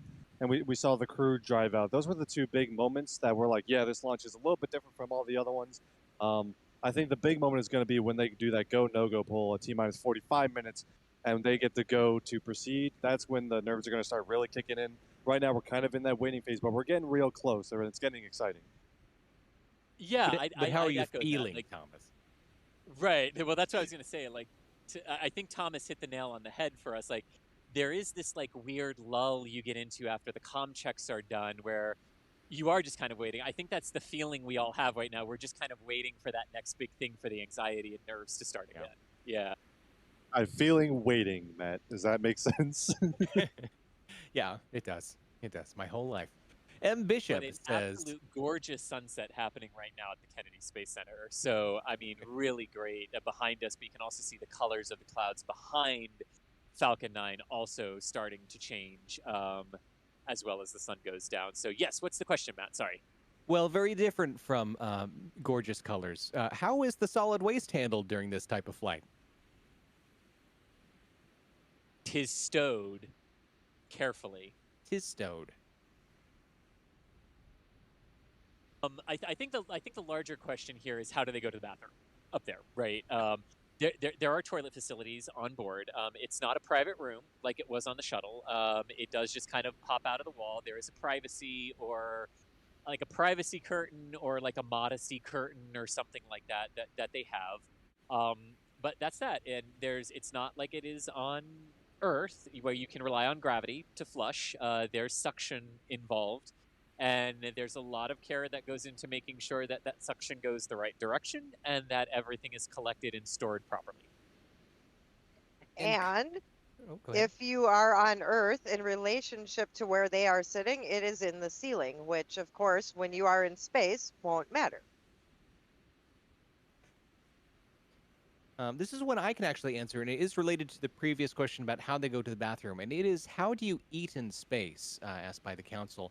Typically what you do is you lower your jaw, and it creates a space in the front of your face, and you insert the food into that. Then you close it, and you sort of grind your mandibles together until it becomes like a paste. At that point, the various muscles in your mouth can be used to move the food mass down your esophagus into your stomach where it becomes digested. It's a fascinating process. It is, and that's basically it. Yeah. You know, it's not. Here's thankfully what's not that. It's not the old like tubes of toothpaste that some of the astronauts used to have to utilize in the earlier days of the space program before space food and ability to heat things on orbit and rehydrate things on orbit really like improved the quality of the food that's available to astronauts now. They're eating pizza this go around. That's why we were talking about pizza earlier. No, not They are pineapple pizza, I was told. specifically not pineapple pizza, but specifically cold pizza. Like Cyan's request was cold pizza, and I love her for that because there's nothing better than cold pizza. I mean, it's like Lunchables, right? That you're just sort of assembling the pizza. And I'm immediately flashing back to being a kid and eating pizza Lunchables. Thanks. Yes. This may not sponsored by Lunchables. Or Dunkaroos. Never happened. Oh my God. Stop. How many total hours of training was needed for Inspiration 4? Do we know? They spent. They didn't give the exact number yesterday. They said they spent thousands and thousands of hours in training. They did a full 30-hour sim where they got into a Dragon in Hawthorne and they simulated launch, on orbit, sleeping, and reentry and coming home. One thing that was sort of really clear, or became clear yesterday, at least to me, Thomas, and I know the documentary on Netflix is doing a good job of highlighting highlighting all of the training that they actually did. But one thing that they said yesterday that really made me personally feel a lot better is that they did get the equivalent amount of training that NASA crews get to fly the Dragon. And one thing to remember when you hear like, oh, International Space Station astronauts train for 2 years for their mission, they're training for 2 years for a 6-month duration stay on board the International Space Station. It doesn't actually take 2 years to learn to fly the vehicles that get you there and get you back. That is typically about a 10 to 9 month-ish process to learn that element of flying. So pretty commensurate to what you would expect astronauts of this era to get. And right on cue, we are about to hit on my mark 3, 2, 1, mark, T-minus 60 minutes and counting. We're coming up on the business end of the countdown, so a quick preview as we get closer here. At T-minus 45 minutes, the SpaceX launch teams are going to go with a go, no-go poll, which will basically provide a go or no-go for propellant loading operations, loading the fuels into Falcon 9. Assuming that is all go, at between that time and T-minus 38 minutes, the crew access arm will retract to the initial position, and then the launch escape system will be armed. At that point, the vehicle is ready to do a pad abort should anything go wrong, and they can move into propellant loading operations. And at T-minus 35 minutes, those operations begin, and we will start fueling this rocket for its on-time launch at 8:02 p.m. Eastern Time, 2 minutes after midnight UTC. Again, under 60 minutes to go to the opening of today's launch window, and everything is on track. And worth noting, 8:02 p.m. tonight is a night launch for the Falcon 9 and for Inspiration 4. So that will aid in visibility up the eastern seaboard of the United States. Will also, if you are in Florida, Georgia, or the Carolinas and Virginia, look the appropriate direction, because it means if the skies are clear, you'll be able to see the entry burn as the booster heads toward the drone ship. So lots that you could potentially see if you're on the coast tonight. We've got It'd be nice if they put out a visibility map. I haven't seen a visibility map, but yeah, just go outside and look up if you're on the eastern seaboard. I've never actually seen SpaceX and NASA do a visibility map for the Falcon 9. Yeah. It's a Wallops thing, I think, really. We've got a couple of questions here that are related, so I'm just going to make it a two-parter.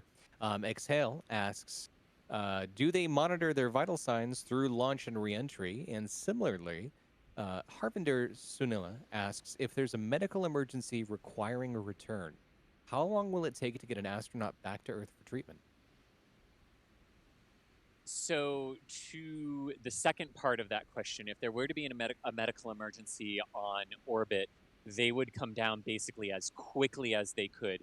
The 7 location sites are off the coast of Florida, so basically that would give you an opportunity. It would give you 2 opportunities every 6 hours, because you would have one on the ascending node, and then 6 hours later you're on the descending node. But then you kind of have to wait 18 hours to come back into alignment with Florida. So they would have other options to go to. If it were also very serious, there might be things where they could do to get them down near countries that there are agreements with, that they could go out and get them potentially.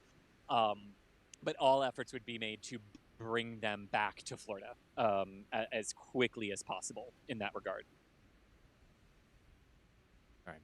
And what is interesting is that if that were to happen on the International Space Station, there are actually reciprocal agreements between Russia and the United States where the vehicles can land either close to or in the other country if the medical emergency is serious enough, like that. So like if there was a massive medical emergency on the station and the quickest way they could get the Soyuz down was to land it in Arizona, they might actually take that and do it even though it's a Russian craft.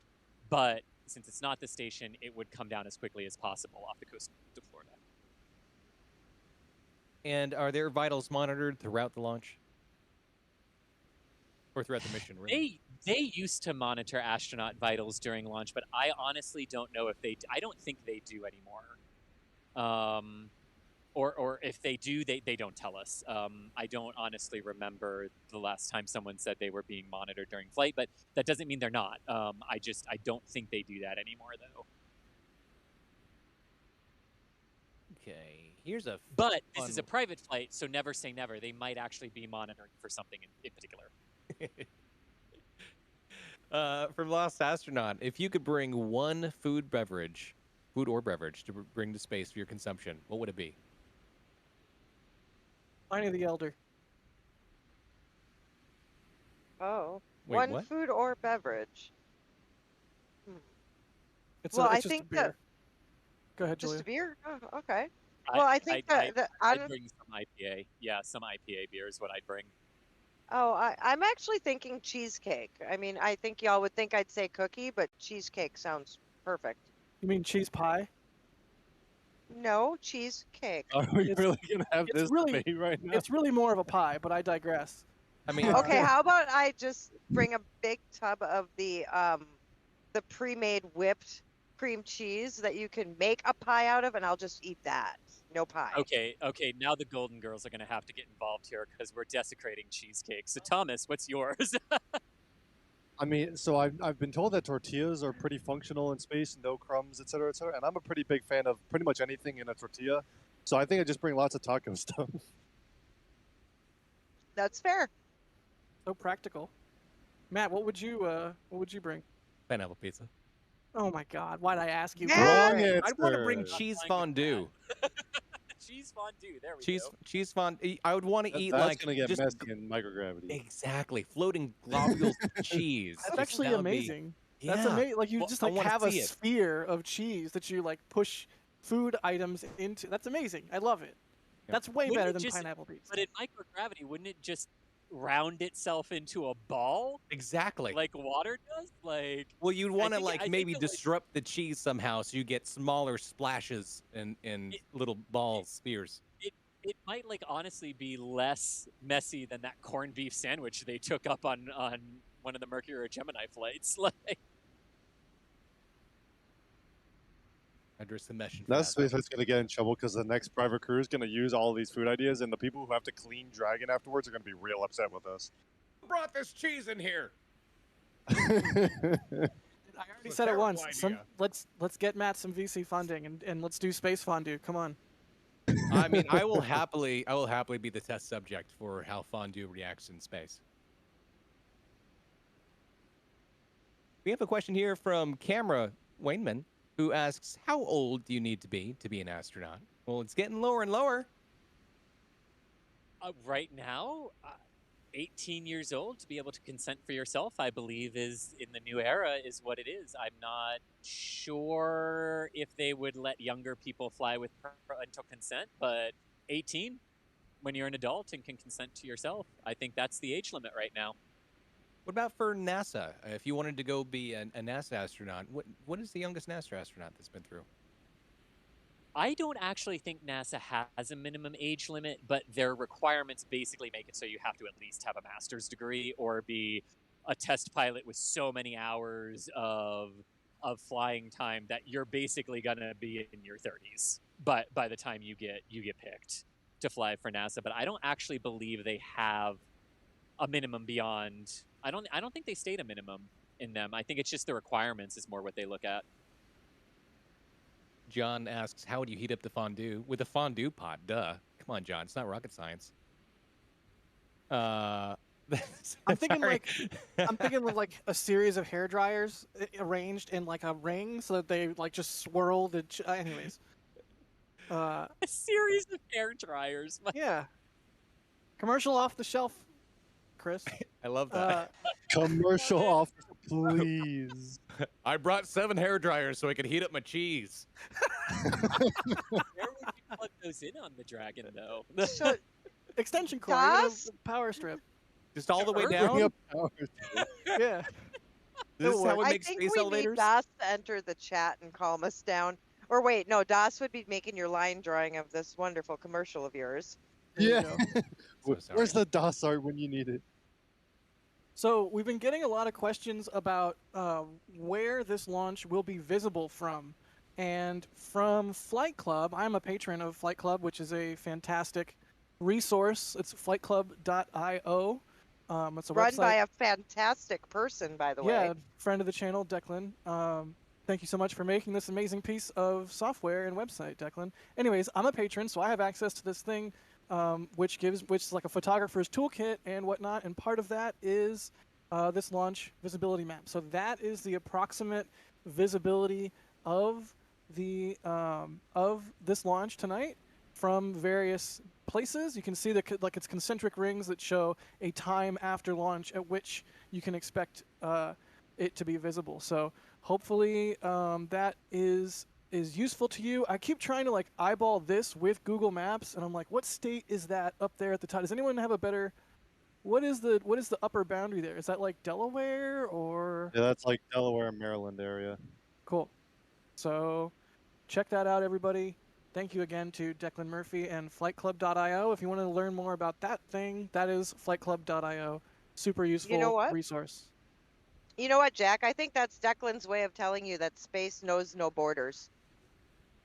Yeah, I mean, I'm like, can I toggle the thing where there's I can see states or something? But no, there are no borders in space. So yeah, good shout there, Julia. We have a question coming in from the council who says, how often can you go to space? Which may be a discussion of how long can you stay in space too. So the longest someone has stayed continuously in space was actually a Russian astronaut on the Mir space station. He stayed Let's for meet over Chris, a year. the Inspiration 4. At 56.80, the propellant load go, no-go poll is now open. Okay. And so really quick interjecting here, you are not going to hear the go, no-go poll, but it is now underway. SpaceX does it electronically over computers. There's no verbal callouts, but that is underway. And like we said, they need to have that poll done by about the T-minus 45-minute mark. So we're going to listen in and wait for that call out that it was complete and go to be given, at which point you will also hear a briefing from the launch director telling everyone basically the procedures in the event of an emergency in the Launch Control Center or a hold or anything like that. There's a big, long briefing. We'll listen in on that, and that'll be our cue that everything is go to proceed into propellant loading. So that's the call out you just heard.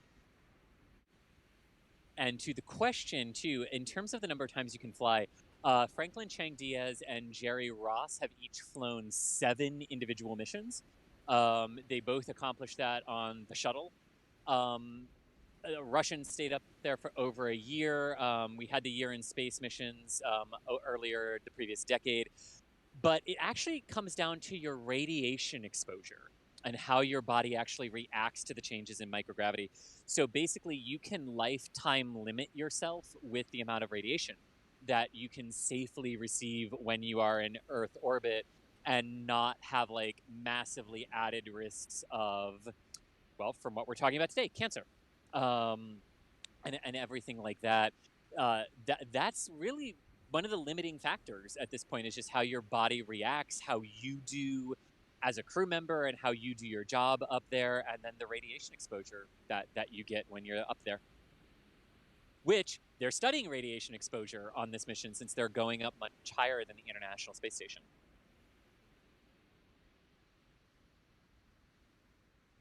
A question here from Aman Sidapara, who asks, how did these people get selected for this?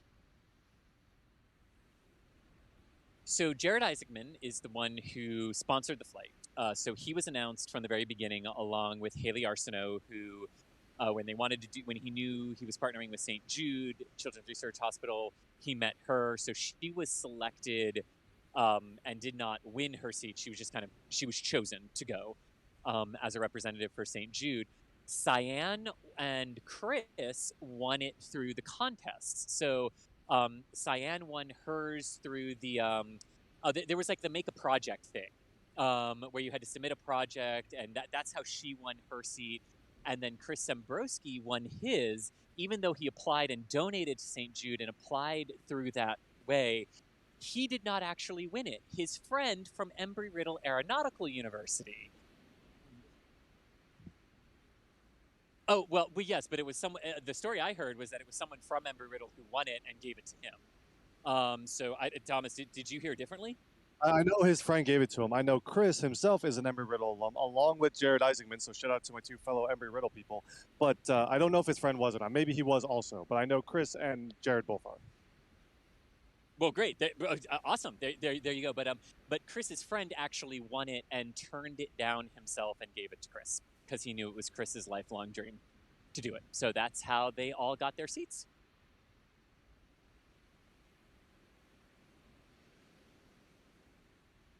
And you can see here as the sun sets, we are still under almost completely clear skies here at the Kennedy Space Center. In fact, directly over the launch site right now, there's just like really thin, wispy clouds, almost like a plane contrail went by, and it's still dispersing in the upper atmosphere. Gorgeous, gorgeous weather conditions here for liftoff. Everything's still tracking right on time. That fueling pull should actually be complete at this time. And having not heard anything, we'll stand by for the launch director's briefing here, which should be coming up momentarily before they pull the crew access arm away. But the crew access arm movement is the next thing to watch for. So definitely keep an eye out for that, because sometimes it does move before the T-minus 38-minute mark in the count. And also weather in our abort zones up the Atlantic and across the Atlantic near Ireland. We're waiting for the launch director to give instructions to the team. All complete, and the team is ready for crew access arm, propellant load, and launch. For non-urgent no-go conditions, brief the CE or LD, and they'll approve aborting the countdown.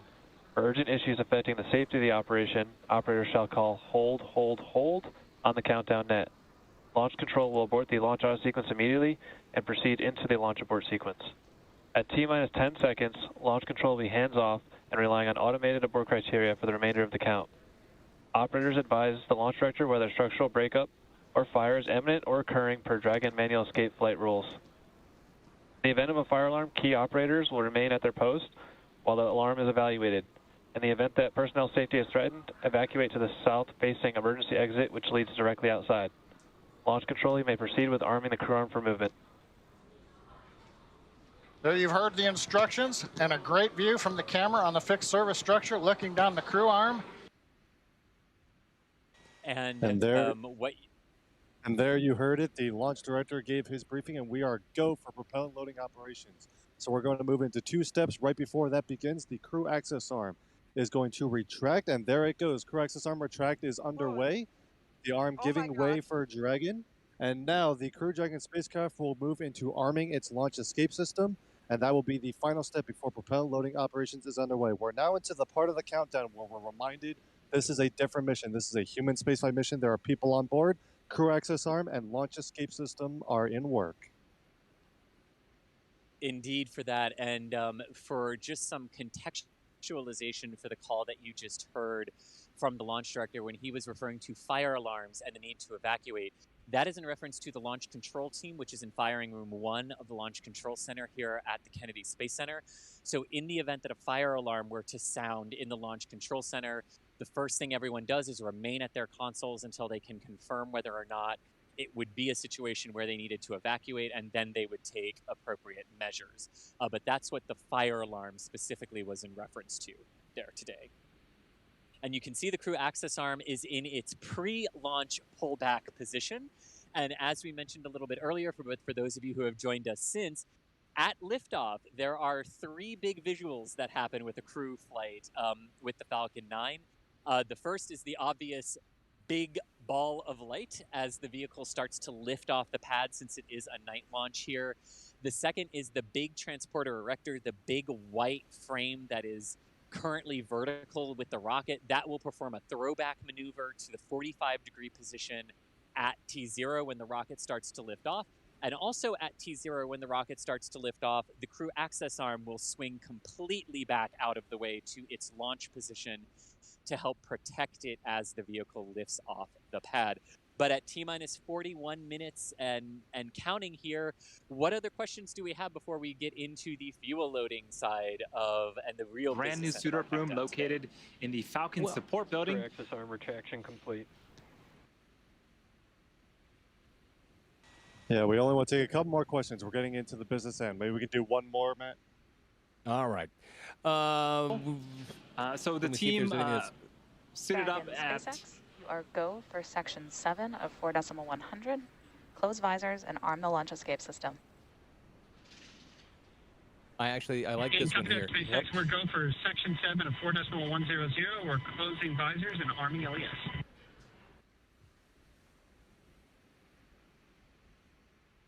All right, from Brian Driesman, will this be the longest period of time a crew has spent in a Dragon capsule?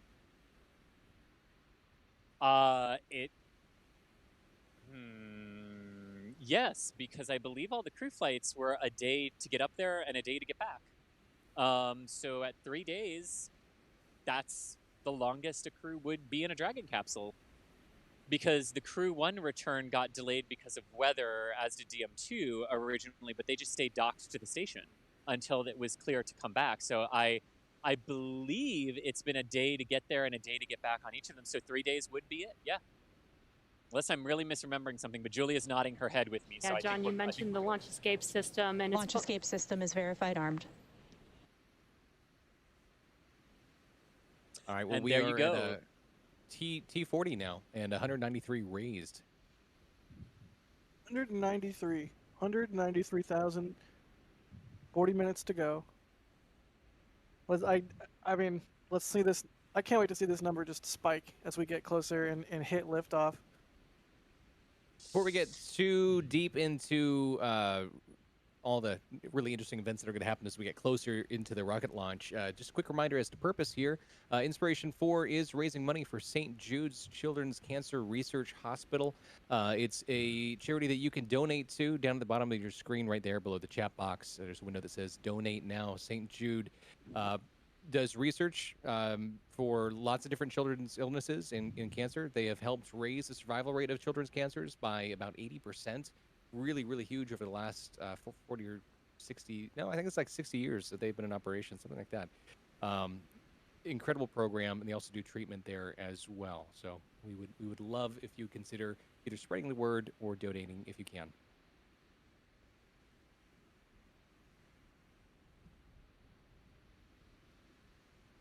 Yeah, I can't echo that enough. Just, cancer's the worst thing. It's literally the worst thing. So please donate, help the kids. Help St. Jude help the kids. And for, I'm sorry, go ahead, Jack. Oh, I'm just thinking the sunset views that we've been getting are really nice. What were you going to say? I was going to say, just for one final round of context here, since we are about 40 minutes out, and it's been about an hour and a half since we've done this before, go around and say whose voices you're hearing here on the NASASpaceflight stream. Chris, how are you? I am doing just fine, Matt. My crew launch day nerves are where they're supposed to be for where we are in the countdown. So getting there. That is Chris Gebhardt. Thomas Burghardt, how are you?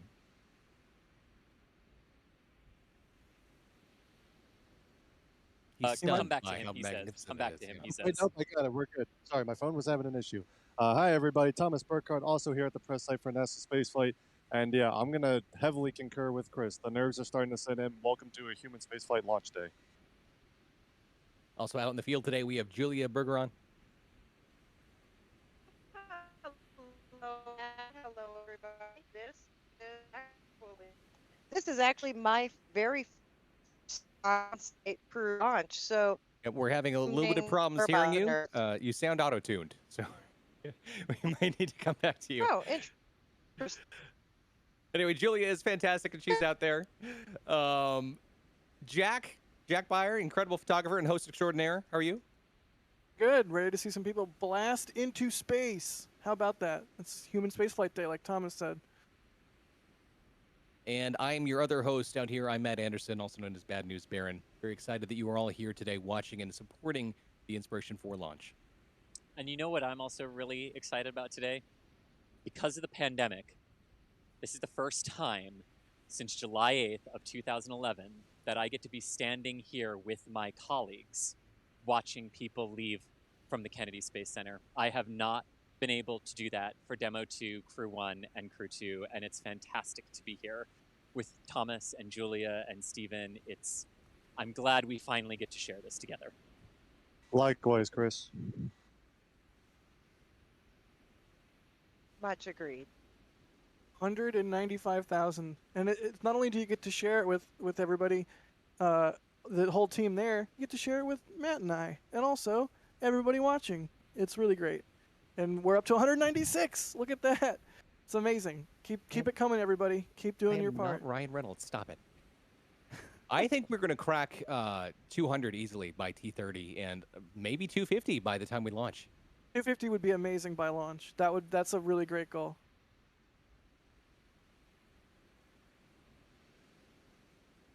So what's up next? What happens right after this? What's our closest? Upload, right? Yes, in 50. Yes, sorry, I forgot. I had to unmute myself. Yes, in about 44 seconds from now, we'll be propellant loading.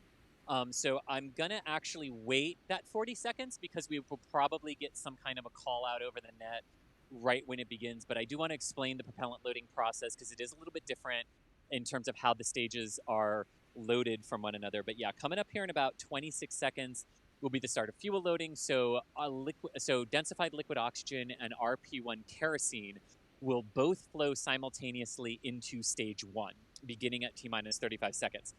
Also at that point, RP1 kerosene only will begin flowing into stage 2. RP1 kerosene load will be completed at T-minus 22 minutes. They'll purge the transporter erector lines in the big T-minus 20-minute vent. And then at T-minus 16 minutes, they will load the densified liquid oxygen onto stage 2. And then all of the propellant closeouts are completed between the 3.5-minute and the 2-minute mark prior to liftoff. And we've crossed that mark, so propellant loading is underway. And the auto sequence has also begun on the Falcon 9. So everything is choreographed. Teams are monitoring at this point, but basically at this point, it would be the auto sequence that would kick them out.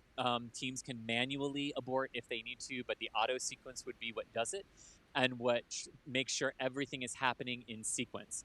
And then at the T-minus 1 minute mark, the auto sequence hands off to Falcon 9's onboard computers, and Falcon 9 actually assumes control of the countdown through that and then flight after liftoff.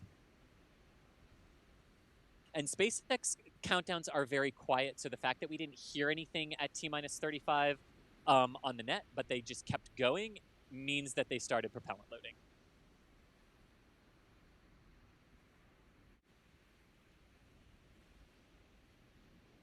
How long will it take them to get into orbit? Once we have liftoff.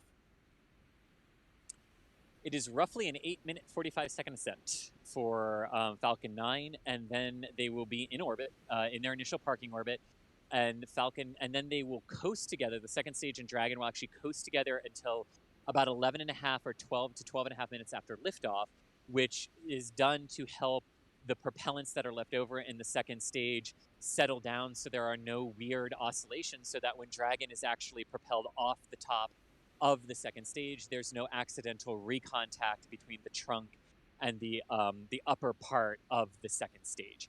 So power descent is just under 9 minutes, and then they stay attached for another 2.5-ish minutes to let things, or 3.5-ish minutes to let things dampen out on orbit, and then they separate. I believe we are just moments away from the big 200,000 raised here, just before T-minus 32. Just sort of waiting for that to tick over. I'm so excited. That would definitely be, and I mean, an excitement galore. The press site is packed. So many people are here to watch them off. All the people who, a lot of the people who participated in the contests for Inspiration 4 got invited to come out to witness the launch. A lot of people who participated in fundraisers are here as well, and getting some wonderful VIP and up close views of the Falcon 9. And I really hope that for everyone who's here and who is on base at either the Saturn V Center, the Turn Basin, or the press site here at Kennedy, really, if you by chance are listening to us, really take a moment to live this moment, because you are as close to one of these vehicles as you can ever get when they leave the ground. Chris, I need to interrupt you for just a second. At T-minus 32, $200,000 raised for St. Jude. Incredible job, everyone. Wow. Absolutely fantastic. Fantastic.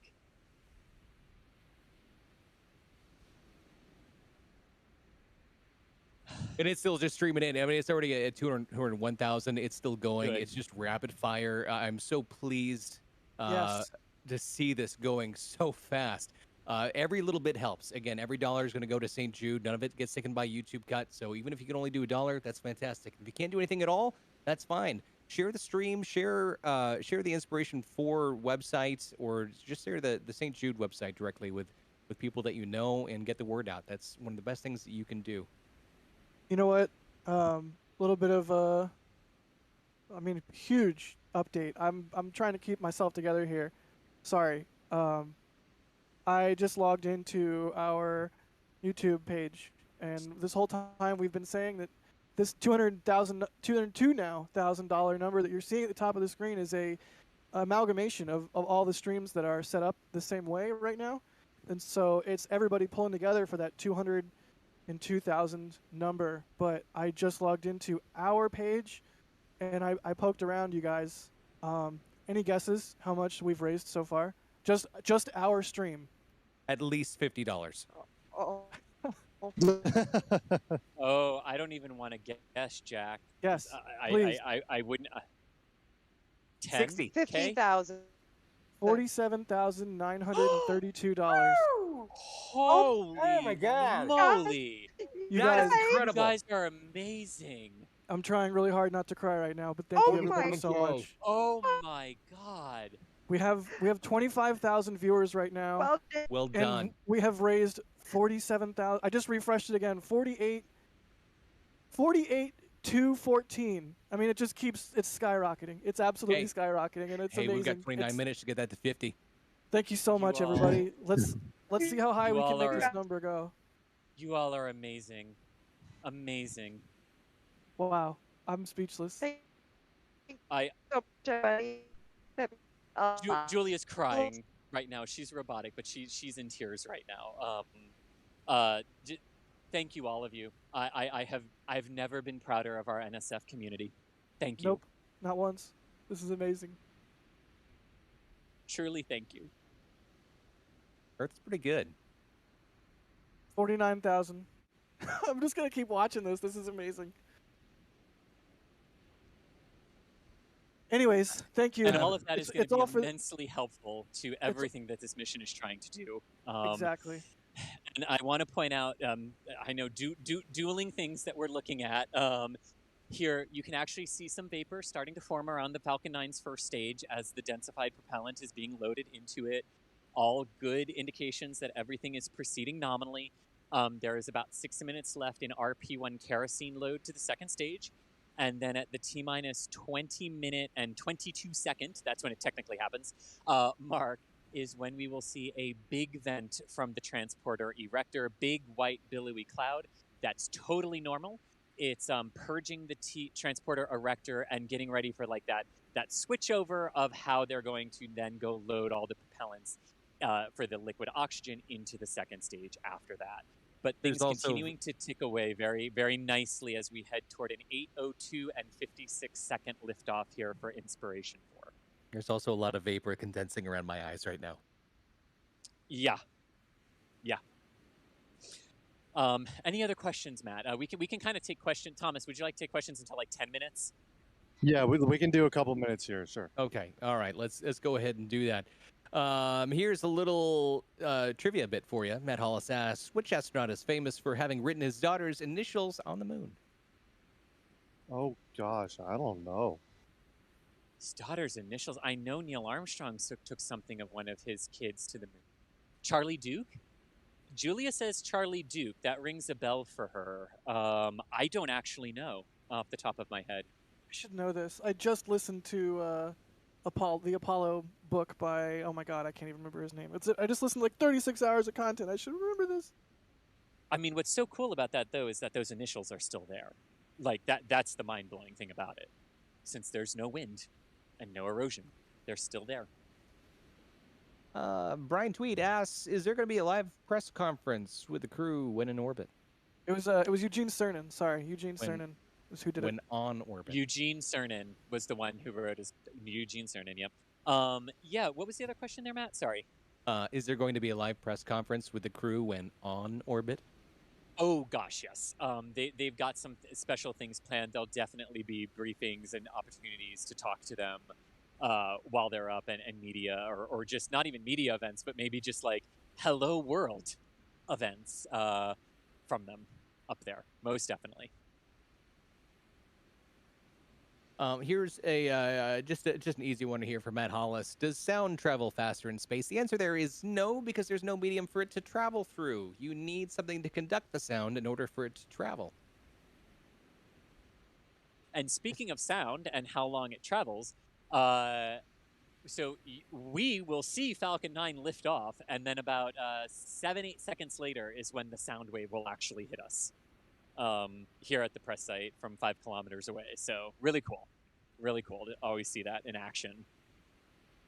And as a reminder, if you do have a whole bunch of just general SpaceX technical related questions, we do have a live stream that goes all the time, 24/7 here in the channel. And on Saturdays, we do NASASpaceflight Live, where you can tune in and ask all sorts of questions about all the different news events that have happened in the week. And we always dedicate a bit of time to that, to SpaceX and the other programs as well, to get your general Starship and Falcon questions out of the way. $55,000. There you go. What an incredible community this is. Yeah, there's been lots of talk on our streams of quote unquote breaking Jack with high dollar donations, or in previous cases contributions to what we do. But this is truly, I have no words. I have no words. This is astounding. 56,251 now. I'm so floored that we were able to figure out what our specific contribution actually was. That kind of makes it even more fun. Jack normally has a lot of words, so crush him, chat.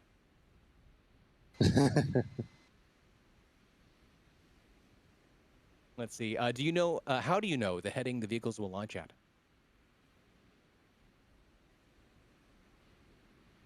Because we know the orbital inclination that they are going to. So based on your orbital inclination, that determines your azimuth or compass heading, the direction that you actually head out of Kennedy. So like if you were going into a 28.6 degree inclination orbit, which is the latitude here at the Kennedy Space Center, you would go on a 90 degree azimuth due east out of here. So for a 51.6 degree inclination, which is where they're going today, it is the ISS's inclination, but they're not going to the space station. It's like 43.9 degrees on the compass is the heading that you head out of here on to get into that particular inclination. So that's how you determine the heading. And the rockets kind of adjust their heading too as they're launching to maintain their proper alignment as they're to get into the exact inclination that they need to. Thank you very much for the answer. Maria Elena asks, when they land, will they splash down, land on a boat, or land on land? Yes, so dragons have to land in the water. So they will land in one of 7 locations. There are 3 in the Atlantic Ocean: Cape Canaveral, Daytona Thomas. Beach, and Jacksonville. I don't think that Thomas. I don't think you're muted. Thomas. Yeah, so dragons have to land in the water. There are 3 locations off Florida: Cape Canaveral, Daytona, and Jacksonville. And then there are 4 out in the Gulf of Mexico where they can come down into. So far, the dragons have only landed in the Gulf, but that's just been because weather in the Atlantic has not been acceptable at the end of their missions. But that's where they would come down and splash down at the end of their mission. Let's see here. We've got a thank you from Lost Astronaut who says, thank you guys for this stream. Much love. Thank you for your work and dedication. Thank you very much. Thank you for watching and supporting the stream, and for the Inspiration 4 support as well. And I can tell you that what we do is absolutely nothing compared to what the crews over at SpaceX and what the staff of St. Jude are doing right now. So that's really who I want to focus on there. We have a question here. The crew has their helmets shut now. What point did they do that? Are they locked in place and pressurized, or is it in the capsule, or both? It's a question about when the helm is actually put into position and closed. Gotcha. So that was right after the go for propellant loading poll was completed at the T-minus 45-minute mark. They asked the crew to lower their visors, lock their visors in preparation for activation of the launch escape system. So that is when they that is when they close and lock their visors. And if you are a fan of the shuttle program, that would be close and lock your visors and initiate O2 flow is what you were used to hearing. But that's what that's the timeline that it takes place on the Falcon. You said shuttle. Everybody donate $1. Speaking of, we're at 58,892 dollars. We're coming up on 60,000 just from our stream alone, and it's a whopping, eye-popping 236,000 total across the SpaceX stream and ours and the others that are doing this fundraiser. But just from us so far, I think did we just break? Did we just break another one? Yeah, we broke 59, so we're rapidly approaching 60,000, which is just eye-popping, y'all. Yes. I cannot express the insanity with which you all are participating in this. Thank you. Every dollar is fuel for the SpaceX rocket, or the NASASpaceflight rocket. Yes, indeed. And man, breaking 59K for St. Jude right as the T-minus 20-minute vent began, which is our signal from the Falcon 9 that all is well. And we broke 60. And we broke 60. But this vent that you are seeing right now on the Falcon 9 means that Falcon 9 is happy and healthy and is a nice little good rocket sitting on our pad right now. So all continuing to look really, really good. And my gosh, breaking 60K. 250K raised total. You can tell Thomas he met his goal. Fantastic. We've met his goal. You met your goal. Over $250,000 total. 60 of that is us. Now, when this thing launches, that's when things are going to go rapid fire. Yes, I want to see this thing pop at launch, you guys. I'm going to be refreshing it at launch, just clicking refresh. How many in chat are holding off on their donation until we get to T0? Yeah, I would be curious to know. I hope a good chunk of people are waiting until T0, and I hope we see a really healthy spike there. I'm so proud of y'all. I'm so proud of all of our viewers. $60,000. Way to go, everybody. Keep it up.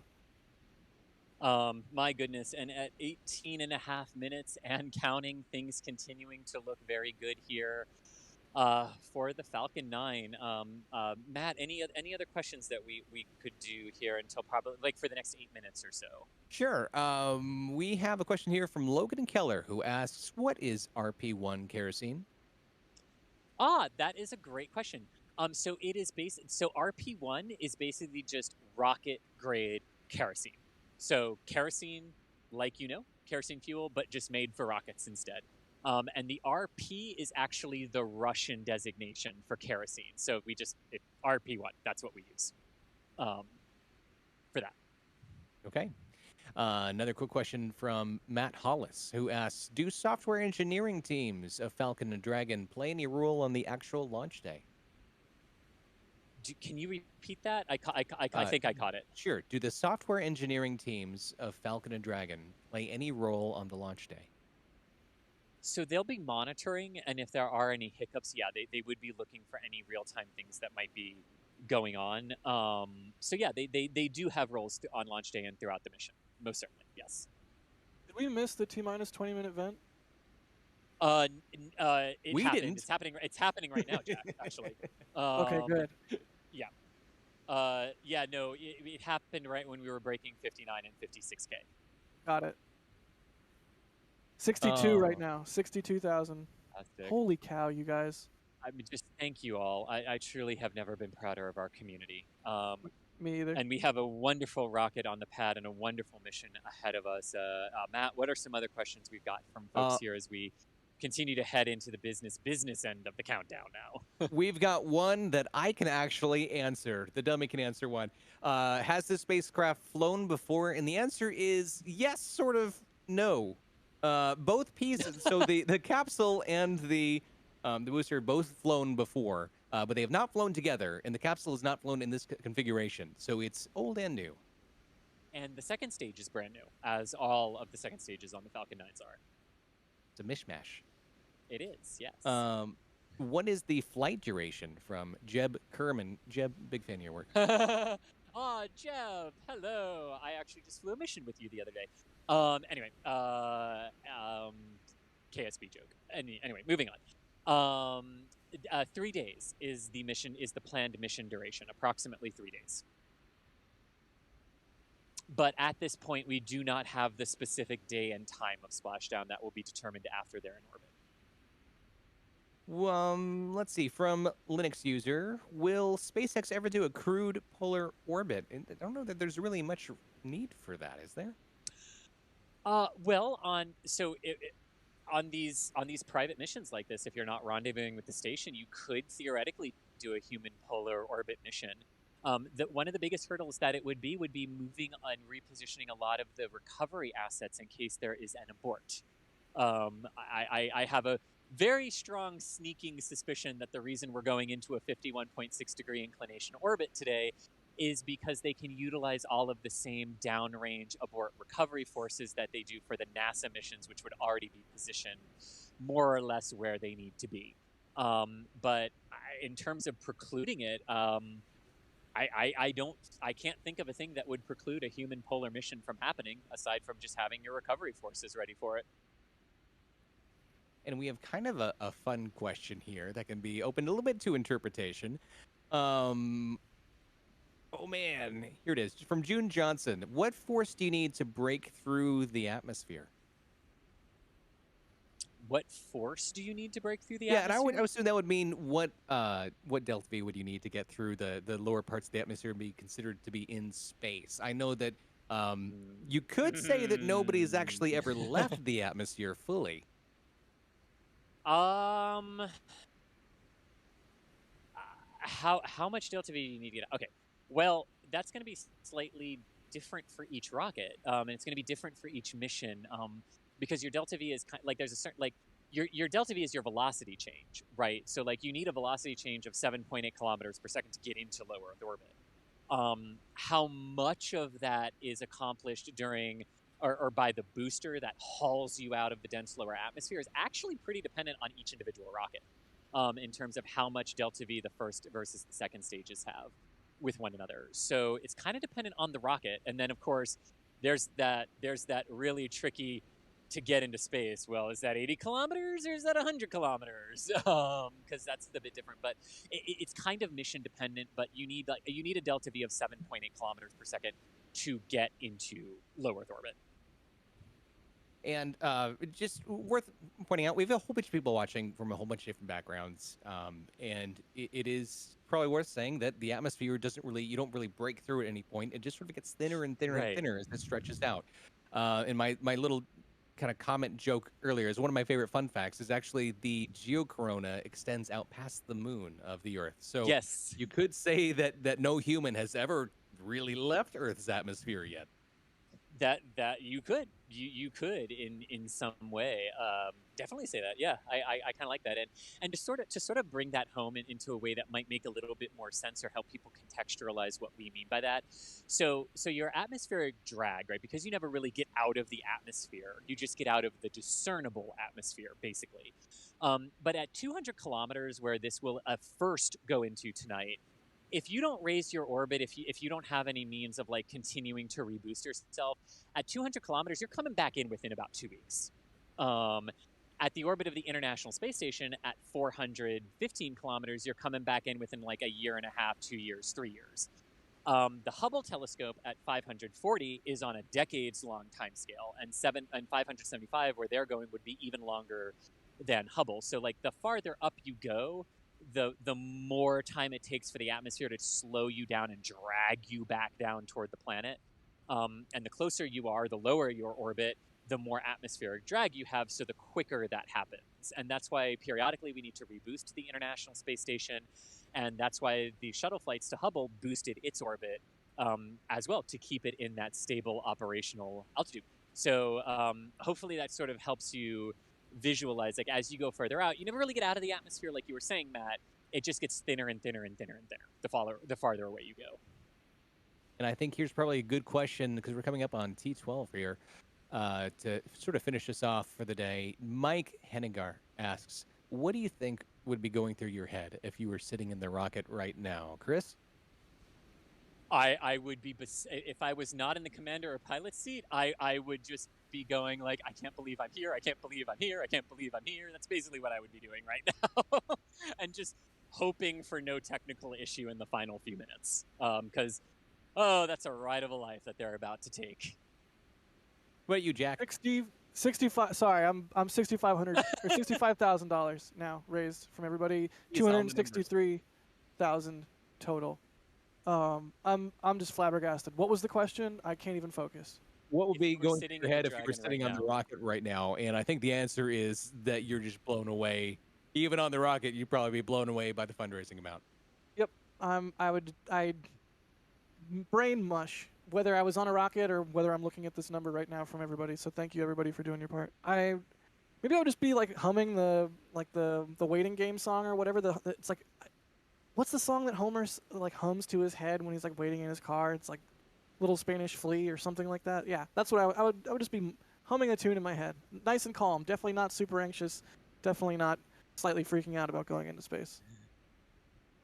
And we are approaching the 10-minute mark in the countdown. So we are definitely at the business end of this countdown. So let's...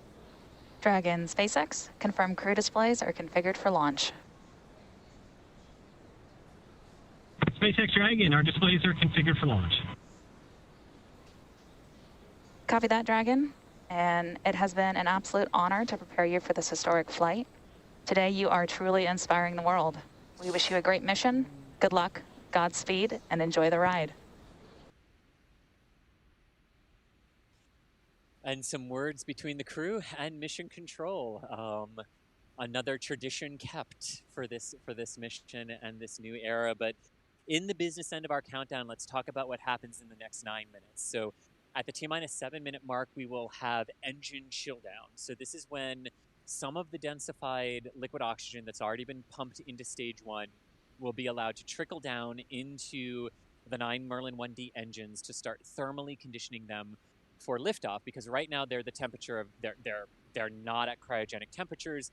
They need to be slowly brought down to cryogenic temperatures to prepare them for ignition, because you don't want to take them from like a pseudo ambient temperature to negative, hundreds of degrees Fahrenheit and centigrade in an instant. So we bleed a little bit of propellant into those engines to thermally condition them. That starts at T-minus 7 minutes.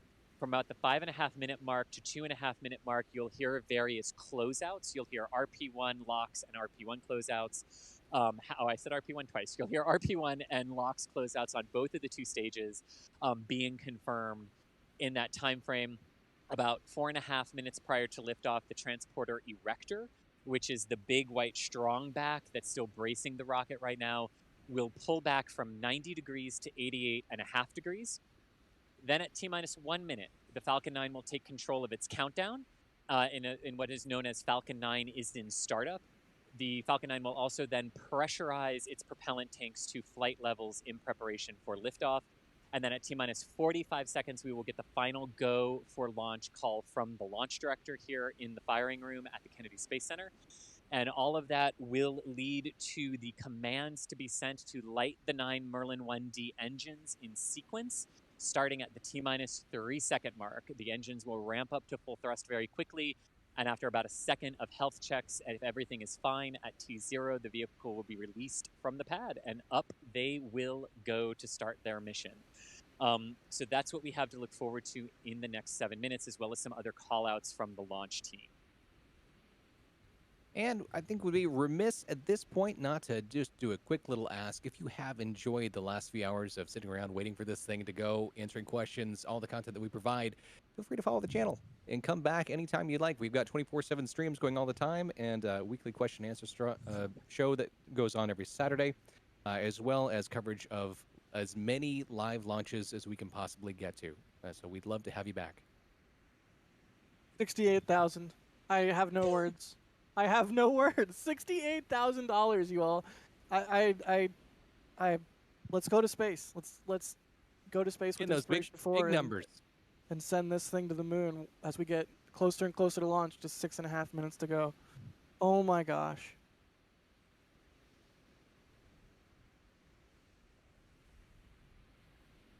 I can't even count that high. I don't have enough fingers and toes. No. I tried counting on Jack's toes too, but you know, he thought it was weird, so I kind of stopped counting at 16. Which was nice. I was glad you stopped. Yeah, thanks. Yeah. We're gonna need a bigger abacus. A bigger abacus, I love it. And we have crossed the 6-minute mark here. Next major event is the partial retract of the strong back. Up here in a couple of minutes. You can see all those vapors flowing from the Falcon 9. A nice wind out of the south tonight here.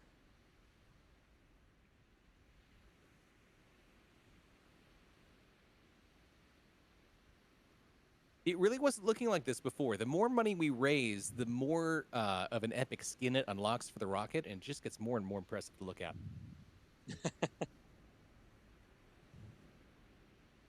Indeed it does. Indeed it does. So just a reminder for those of you joining us as we approach the 5-minute mark in the count, liftoff is timed for 8:02 and 56 seconds Eastern Standard Time, or Eastern Daylight Time, 2 minutes 56 seconds after midnight UTC. They are headed northeast out of the Kennedy Space Center up the coast of the U.S. into a 51.6-degree inclination orbit. They will go to a finalized orbit of 575 kilometers, the highest that a U.S. crew has gone in low Earth orbit in terms of like the apogee and the perigee both being 575. There was a Gemini flight that went farther, but its perigee was a bit closer. Definitely higher than Hubble and definitely higher than any of the shuttle missions went. So some good scientific experiments on board, also studying the effects of radiation at that altitude on the human body and on human spaceflight. I know we've had a couple of civilian launches this year, but this one is just absolutely historic. 4 minutes away. What are you thinking, Chris?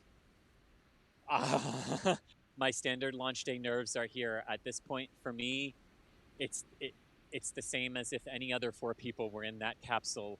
We wish Jared, Cyan, Chris, Haley, I know you're not listening to us, but have the time of your life, do amazing science and amazing work up there for us. Have the trip of your life, and we will see you all back here in 3 days. Good luck. And my word, are we all rooting for you on this Retraction. There we go. Will do. 69,000. $69,000 with 3 minutes to go. I want to see this number pop, y'all. That Right at thing's moving liftoff. back.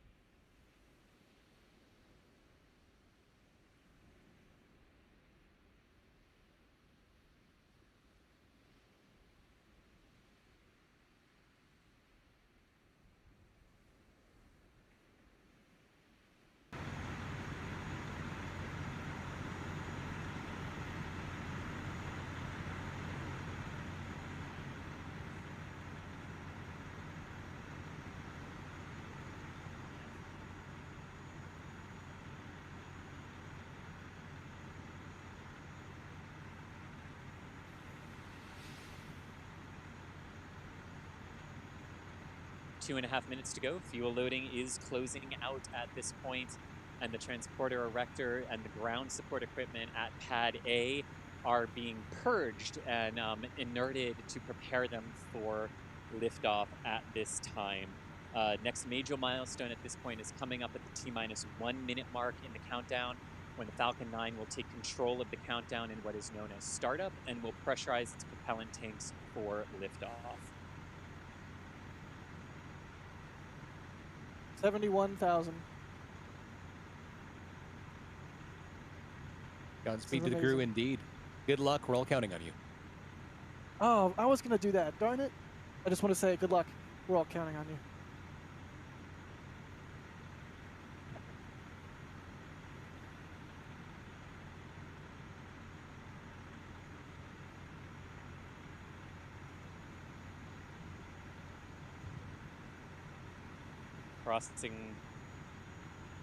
Crossing the 90-second mark now.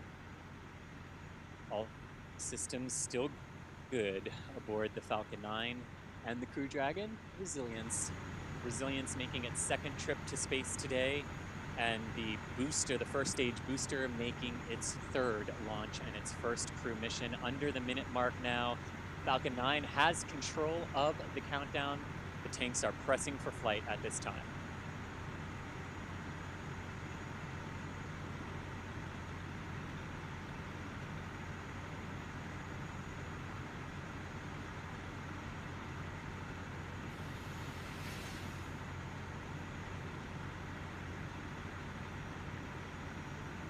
And we have crossed the 30-second mark until liftoff. Standing by now for the command to light the Merlin 1D engines at Team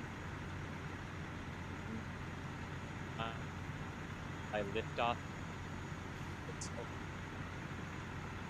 And here we go in the final 10 seconds of the countdown for Inspiration 4. We have Merlin engine ignition and liftoff of the Falcon 9 with Inspiration 4. Go, everyone! Woohoo! That is beautiful. Starting to get that nice audio coming through, too.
An absolutely epic start to the launch for Inspiration 4 right on time. Wow, you could feel that here on the ground. Absolutely epic as first stage flight continues here.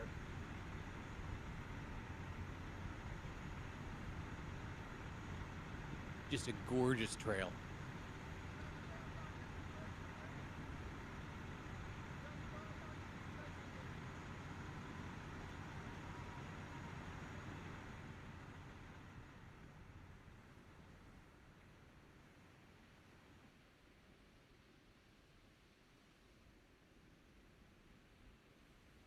Of course, as the atmosphere gets thinner, those flames spread out more and more.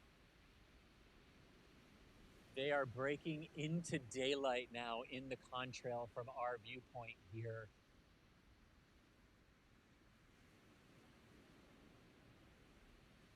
All right, and coming up, you will see momentarily the shutdown of the first stage, and we have seen from the ground the ignition of the second. Wow, good in the jellyfish.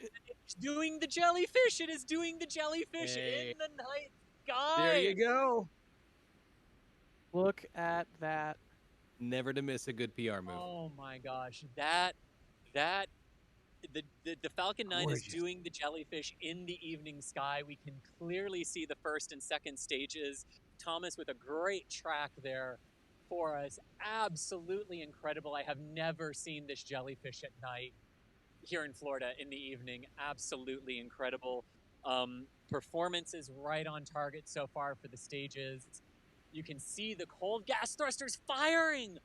Oh my gosh, look at those firings of the first stage booster as it's reorienting itself.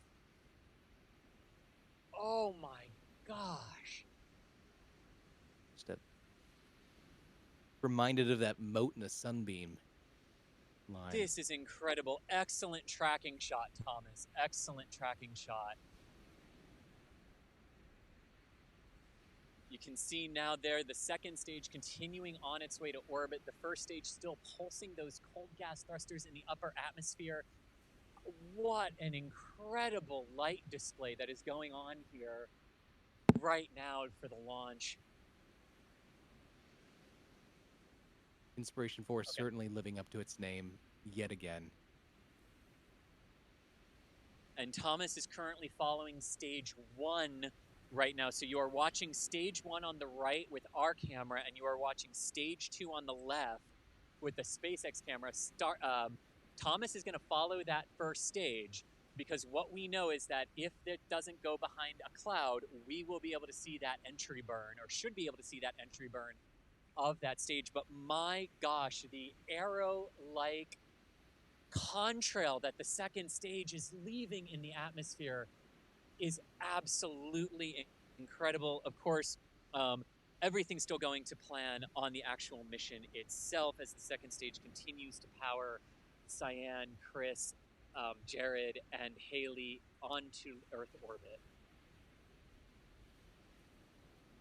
Thomas, this is an absolutely amazing job. Don't say anything. Don't talk to me. Don't even think about what I'm saying. Just keep doing exactly what you're doing. Seeing these cold gas thrusters pulse from the perspective of someone on the ground in Kennedy Space Center is absolutely beautiful.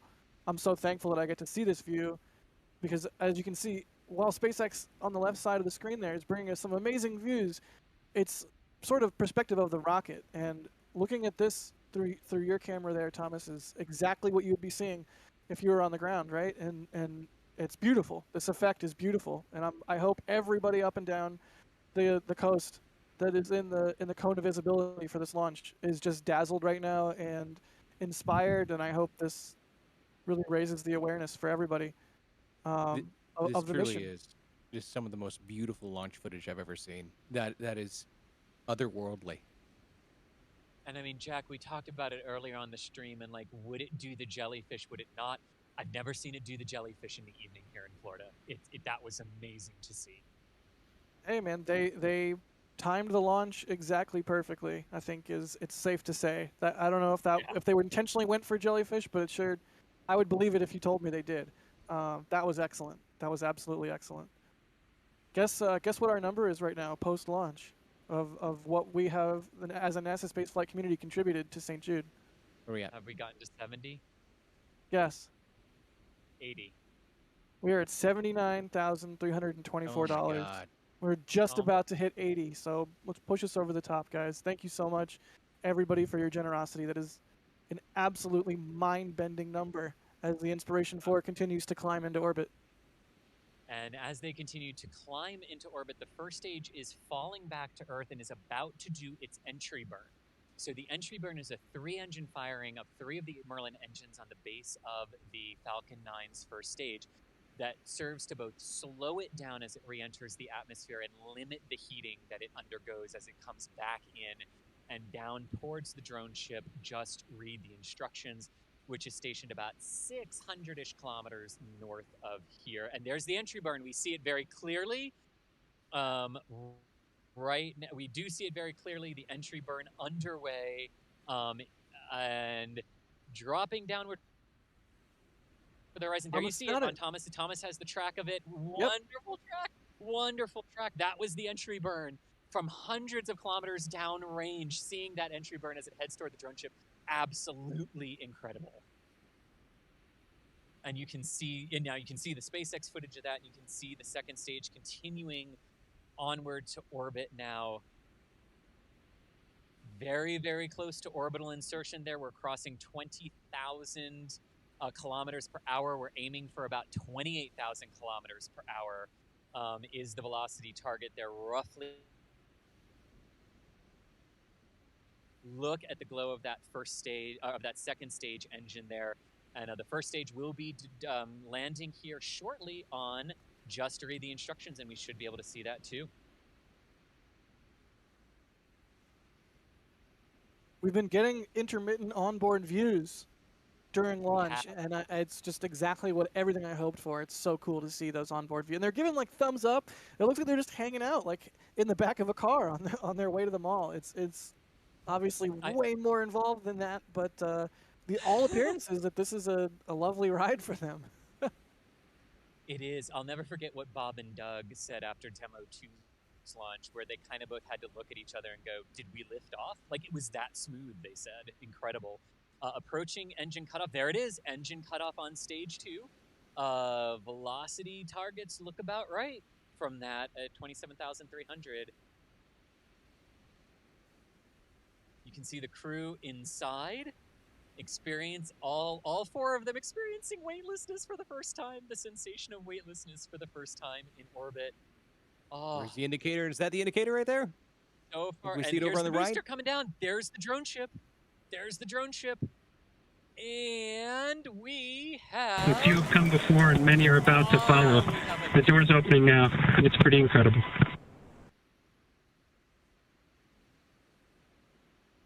Saying something about the door opening, and it's really incredible. Yeah, the door to access to space and having this be a thing that everybody can do. The International Space Station is going overhead. There's the ISS is going overhead. Oh my God! Nice. They're in space. There it goes. There goes the ISS, and Inspiration 4 is in space. Oh. You can see the 0G indicator. That's Do we know what that is? Dragon. Is it a lamb? Fantastic visual. Oh, did she pull it out? Yeah, Did she's Haley got it out. It? Yeah. She's bouncing it around. It looks like a little lamb or a sheep or something. Aww.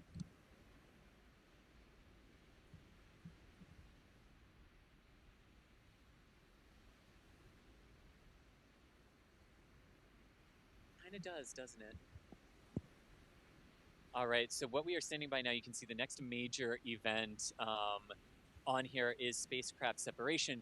Now, a question that's probably arising is why do they wait so long after the second stage shuts off its engines and they're actually in a safe and stable orbit before they separate? And the reason for that is because there's still some propellant left over in the second stage after they reach orbit. So they like to let that propellant settle down so it's not sloshing around in the tanks. So that way there's no accidental recontact with Dragon's trunk upon separation. So that's why they wait a little bit longer than we're normally used to seeing once the propulsive phase of ascent is completed.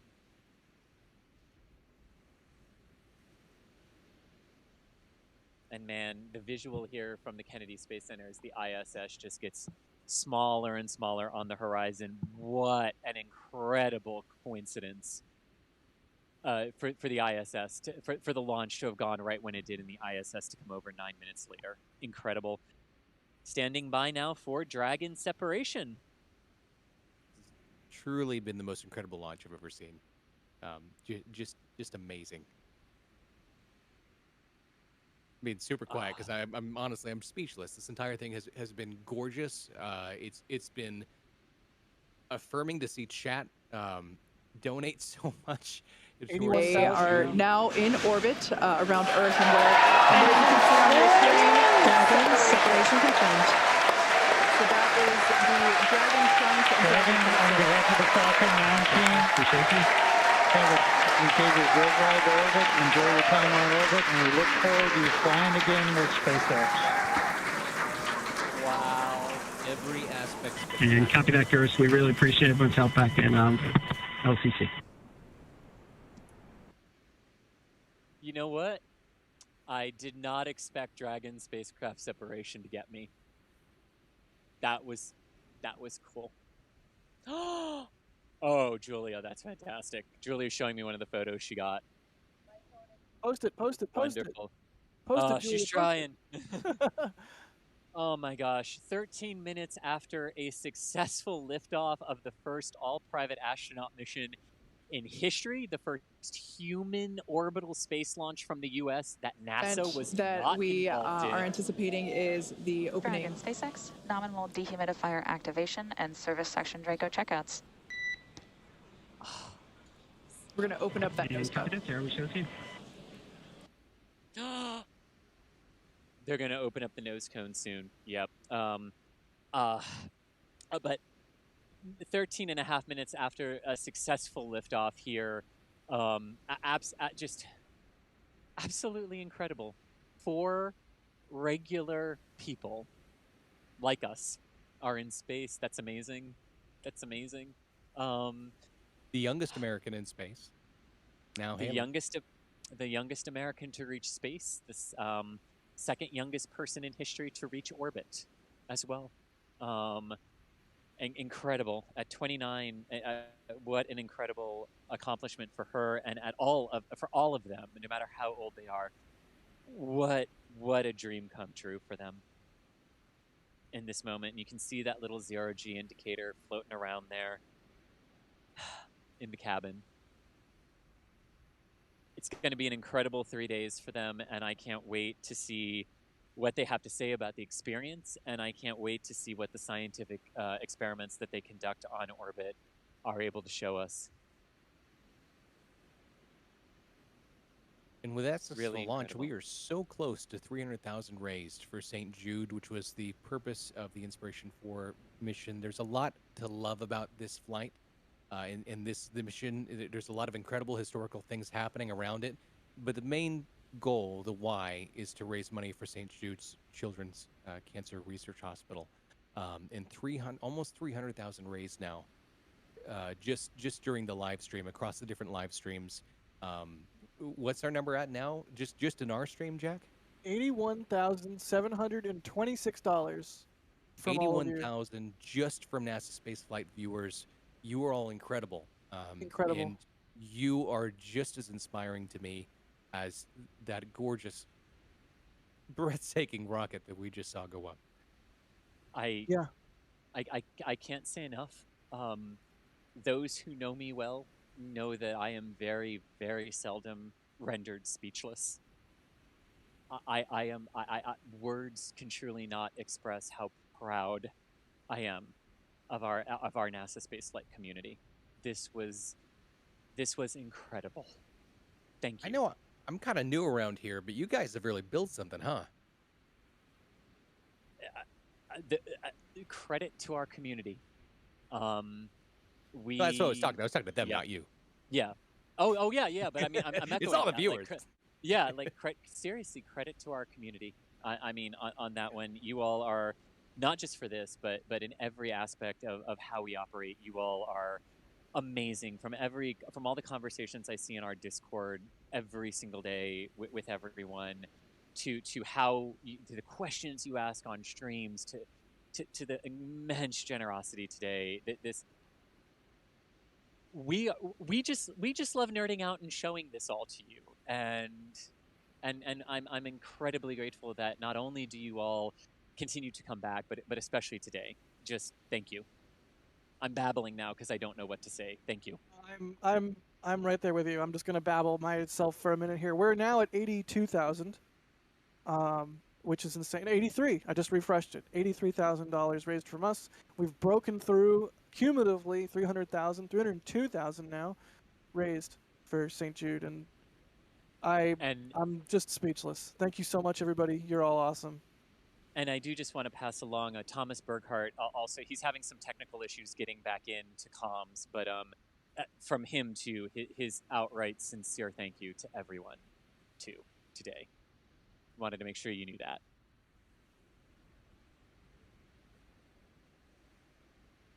I'd also like to say that if you would like to become a more permanent member of this community, you are more than welcome to join us every day of the week here. We have 24/7 live streams going on. Just follow the channel, and you can just come back and hang out with us. Also, where are Julia's pictures going to be going? I know she got some incredible photos of the launch. Yes, she is in the process of editing them, and we'll be getting them uploaded to her Twitter account. What account is that, so we can have that? That is what I'm desperately looking over at her. Julia, what's your Twitter account? I think we can put the tag up on the screen, actually, for her. She is deep in editing right now. Sorry, Chris. I'm on air now. I cannot put Julia's name on screen because I am busy buying a plushie. That is okay. Michael Baylor, everyone, by the way. That is Michael Baylor. Let me look up Julia's hash. Let me look up Julia's handle. If you want to buy a plushie, somebody put the link in chat. What are we talking? What plushie? The 0G indicator can be bought online.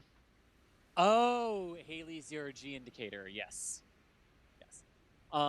Julia is at Julia_Bergeron on Twitter, at Julia_Bergeron.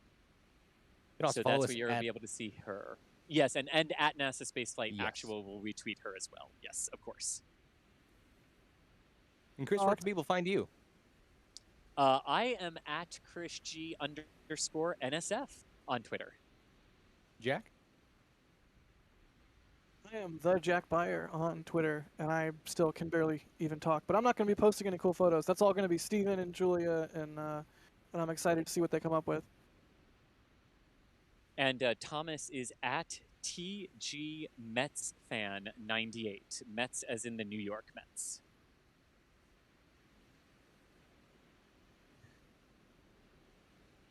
Sorry, I'm trying to catch up. If you want, you can go on the St. Jude website and buy the 0G indicator, and it supports St. Jude. So that's what I was doing. Fantastic. I think something we'll all be doing later tonight, too. Yep. Already did it. Thanks, Apple Pay. This feed not sponsored by Apple Pay. Well, Matt, we got your info on screen. Yes. Oh, yep, at Bad News Baron. I am far less interesting than these amazing people, though. I just have bad jokes. That's the bad news. And an amazing voice, like a buttery, velvety voice. I'm just trying to get that Aviation Gin sponsorship one of these days. They'll see my worth. So here we are. We're 20 minutes after a successful liftoff. The crew is in orbit. What should our plan be here for our stream? Is it time to start? Is it time to start wrapping it up here? We're at $85,471 raised from our stream. Wow, incredible. 309 total. Incredible. Do we do we have any views from the cupola, or when they open that up? Well, so they'll be in orbital darkness for about the next 20 minutes or so, before they break back into orbital daylight. So I don't know how much of that we're going to get to see in the immediate future, or like in the immediate next few minutes. But that is something that they said was going to happen. But right now we have, even though he's not here, this is Doss's favorite view on launch day. Thank you. I was just thinking that this is the view we always want to see on launch day, is an empty pad, right? That's what he always says.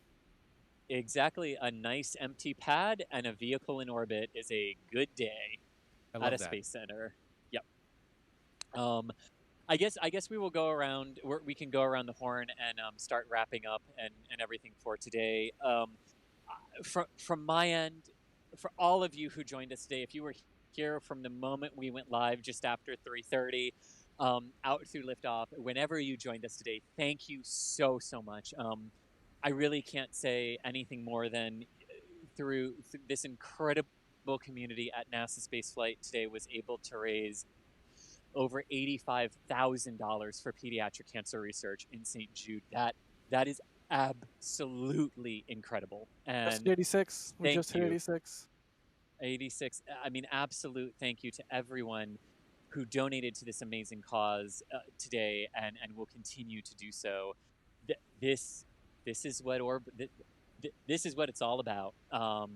You know, science, helping others, getting different perspectives of the planet. This is all what the Inspiration 4 mission is going to do and has set out to do, and they are 23 minutes into that mission, and I can't wait to see what the next 3 days hold for them. I know Thomas is not able to get back onto comms, but I will hand my headset to him so that he can sign off and say goodbye to you.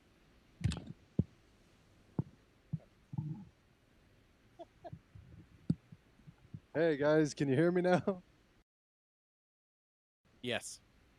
All right, everybody. Thanks so much for tuning in. A huge thank you to everyone who donated. I know overall, I think we were up near 300,000 total. And then from us alone, 85,000. That's, I'm sorry, 87,000. Sorry, my apologies. 86 right now.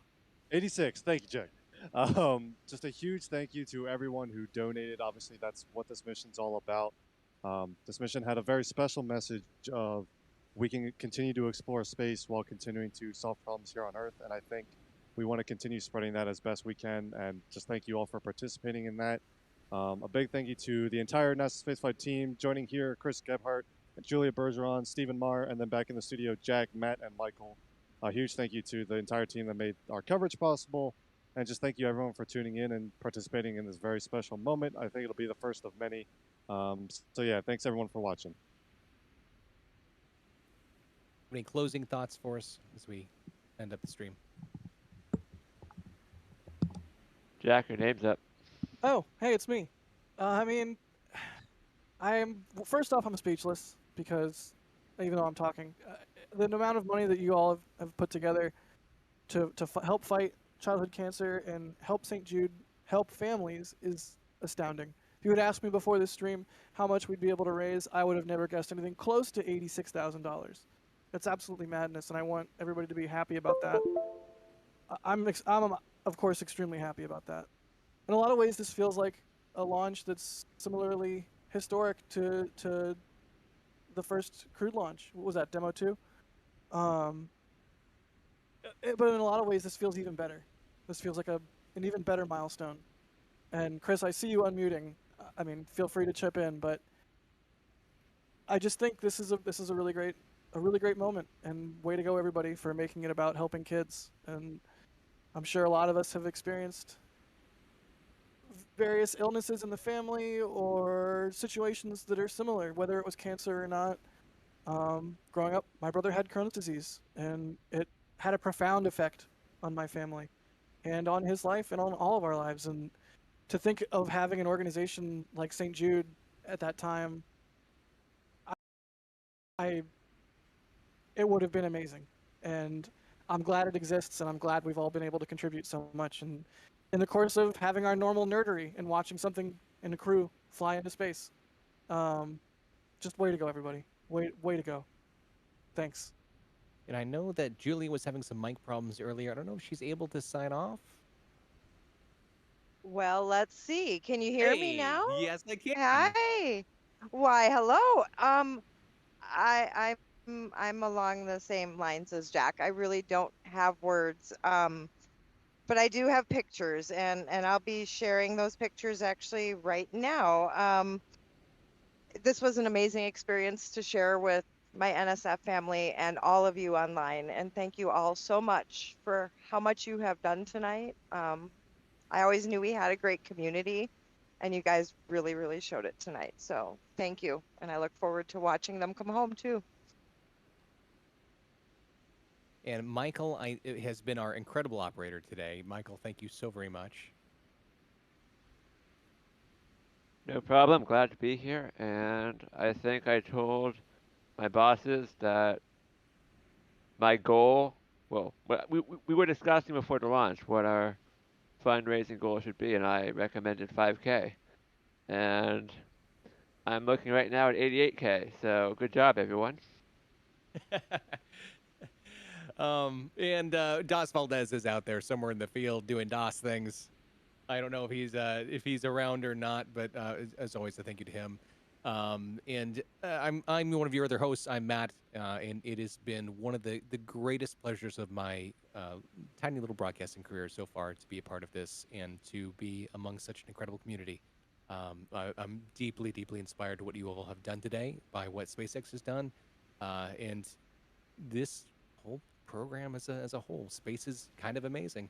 And I think with that, we can go ahead and end up the broadcast. Where are we going after this? Starbase Live? Starbase Live. Our 24/7 stream. We hope to see you there. Have a wonderful rest of your day. Thank you so much for joining us. Really quick, sorry, we just broke 89,000. Way to go, everybody. And we who gotta knows, do 90. Maybe by the end of the day, we'll get to 100. Who knows? I'm gonna put it out there. All right. Thank you so much for joining us. We'll see you next time. We're at 89,400. Do we want to stick around for 90? Come on, everybody. Yeah, we got to stick around for 90.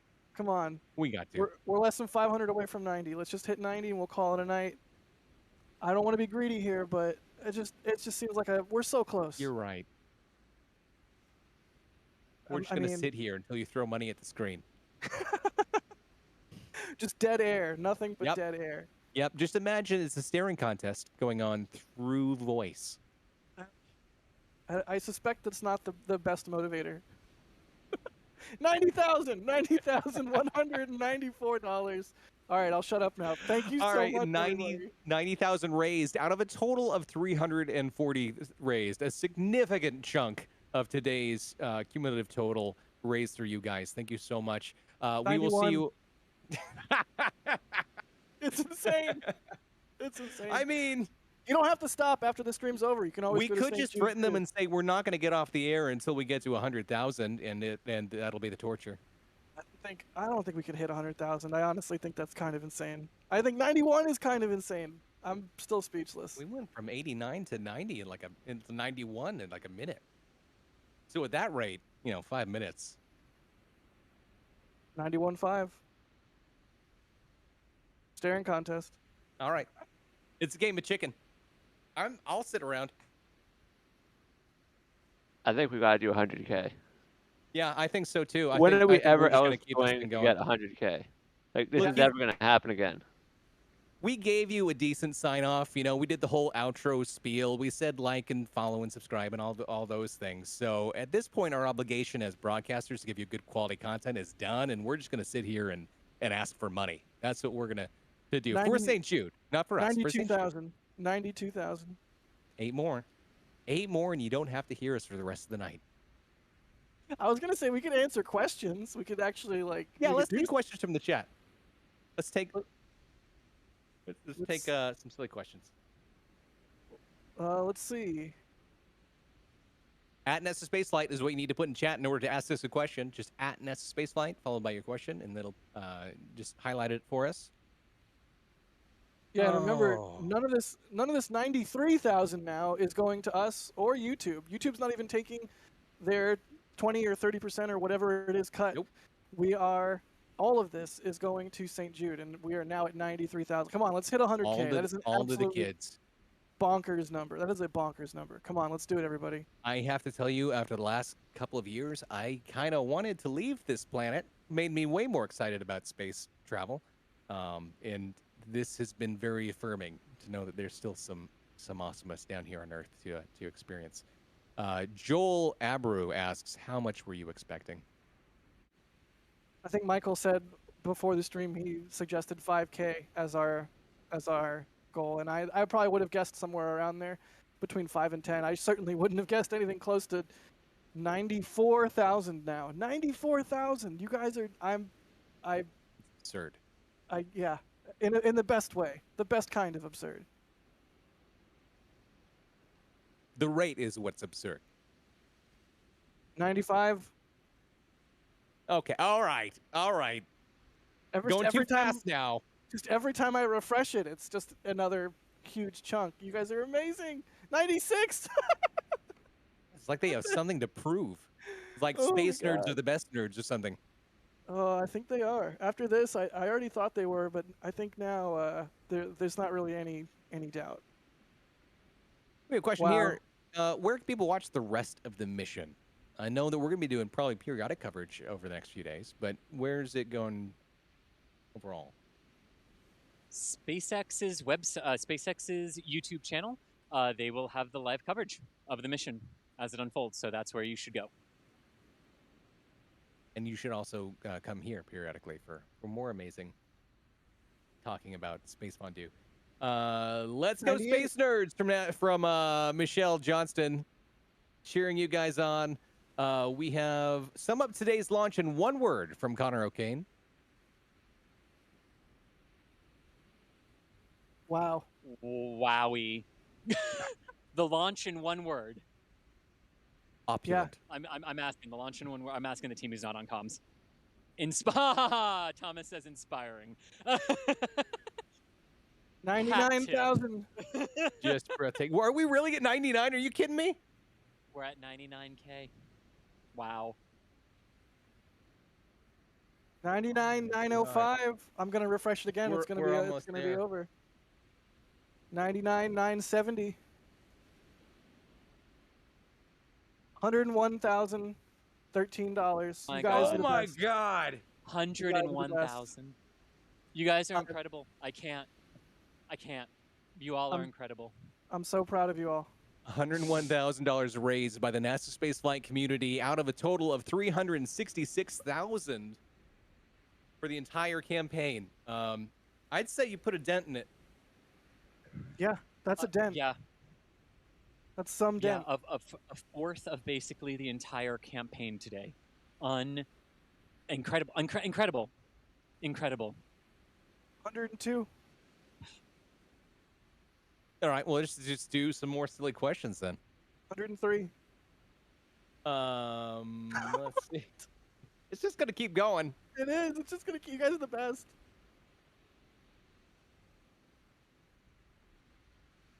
Yeah, we're filtering at NASA spaceflight. We actually have a serious question here. What will the radiation environment be like for this mission versus ISS? Yeah, so it's a little bit higher than what the radiation exposure is on the International Space Station. We don't know entirely. We know it's safe, but we don't know entirely. And that's actually part of what this mission is going to be investigating with some of the scientific experiments that they have on board, is exactly what the radiation environment inside of the Dragon capsule is at 575 kilometers altitude.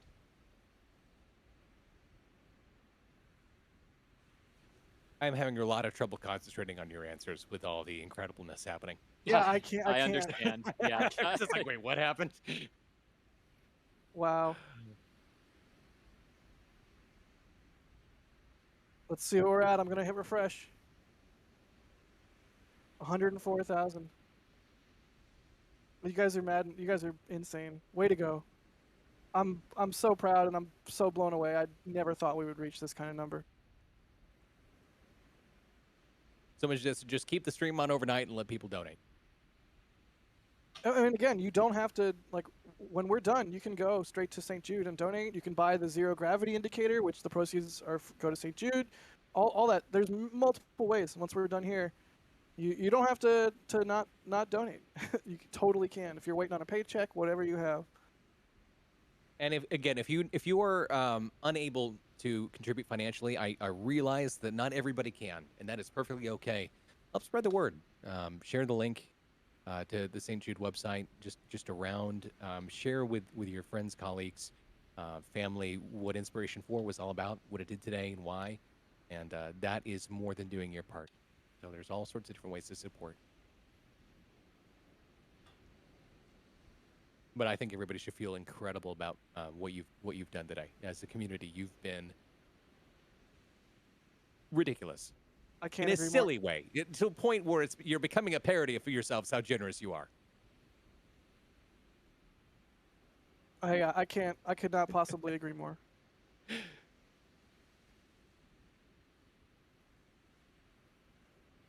Just speechless. Just utterly speechless. Then there we go. There we go. Can we replay the jellyfish footage? Do we have that?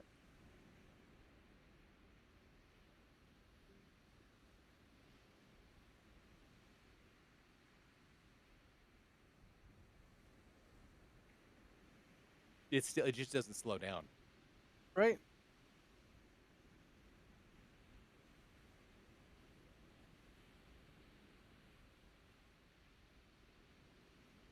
$105. And I mentioned this earlier in the broadcast. I've had the pleasure of going over to St. Jude for a fundraising event before the St. Jude Summit on Twitch, and it was the most inspiring experience. You can feel extremely confident as charities go. This is one of the most accountable, the most transparent, and they share all of their research and they help create new ways to share their research, and getting it out into the world with clinics beyond just their hospital in Memphis, Tennessee, and all the care work they do as well. So there's the research side and there's the direct care side. Everything about it is just one of the truly bright stars of humanity. Yeah, I think that's. I couldn't find the word. You found it. It's really one of the best running services and achievements. You can feel good about what you've done. 106,000. Do we want to call it 106,000? We're about to. No, we can get to 10. We can get to 110. Oh my gosh. I'm not done. You guys are the best. And it is international, by the way. They do accept patients internationally. They do share research internationally. It is not at all a local entity. And if you, I noticed that a few people throughout the stream were having problems donating. They wanted to contribute. They didn't know how because they couldn't do it through YouTube for whatever reason.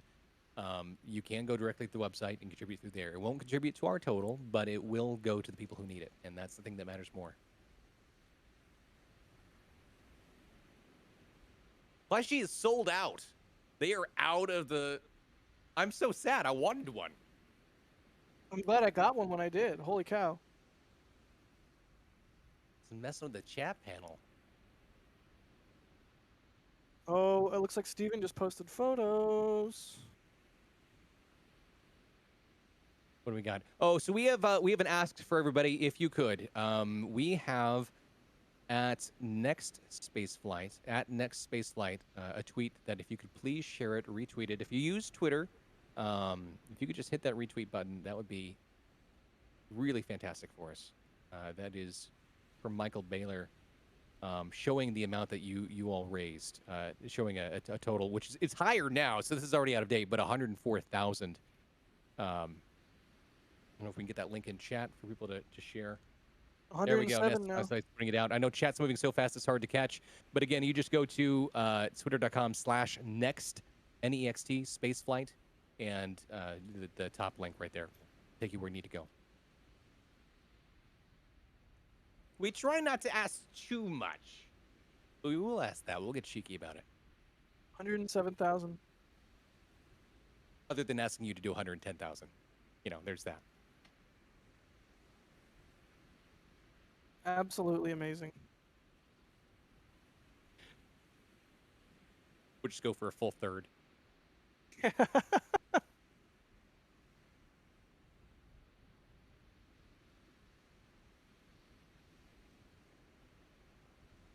Second Trains, thank you very much for putting that out there in the chat.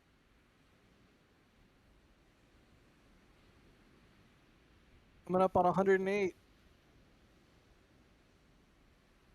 Yep, 108. Wow. I mean, I continue to be astonished.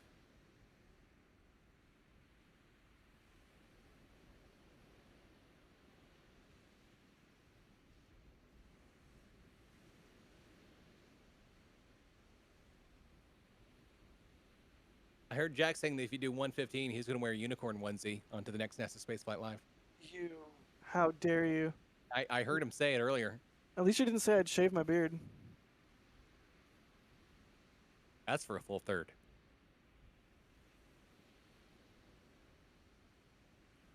Michael, are we able to do a replay of the jellyfish action? Yep, give me one moment. All right, while we cajole you all, while we squeeze the sponge a little bit more and try and get to 110, we're going to watch some replays. If you have any questions, don't forget, at NASASpaceflight, throw it in chat. I'll hop on that queue again there.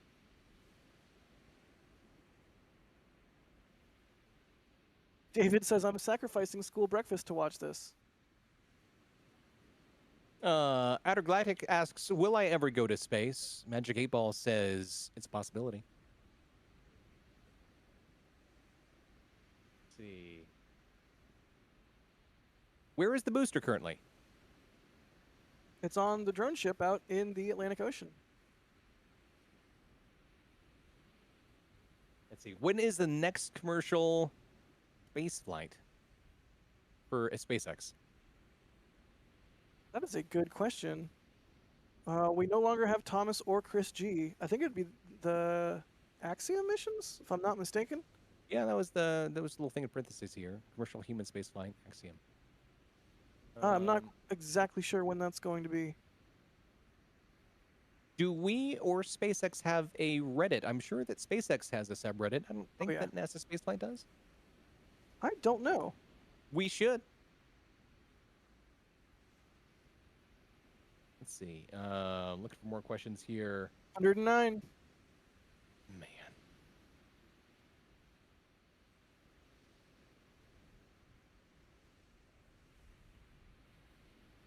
Okay, replay.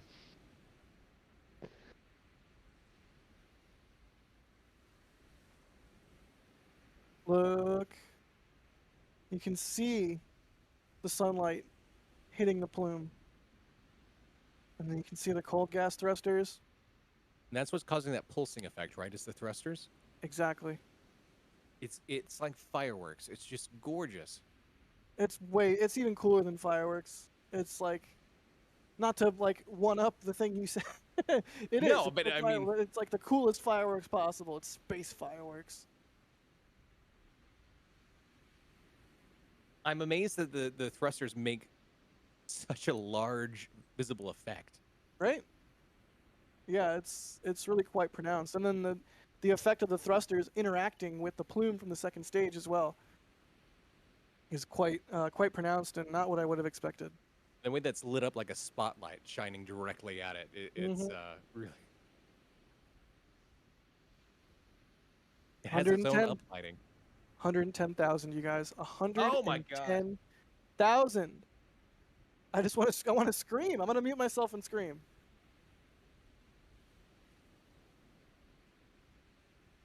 He actually just muted. You can't see Discord right now, but he did just mute himself. I assume he's screaming.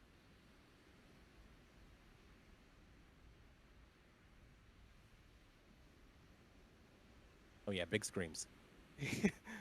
Yes. Just yes. Thank you, everybody. I think with that we can wrap it up for the day. 111. No, we're going to 115 first. No. Then we'll wrap it up. It's a charity event. This is one of the most incredible historical flights that has ever gone on. If there's any time to milk it, it's going to be now. Oh my goodness, you guys. Chat doesn't seem to be done. I don't think they heard no bell. I haven't either.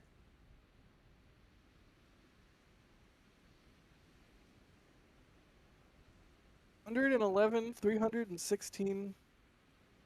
Wow.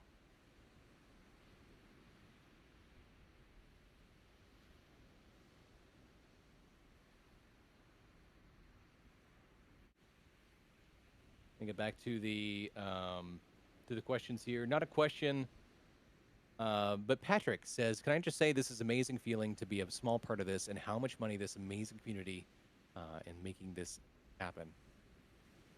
Yeah, I think we're all feeling that way.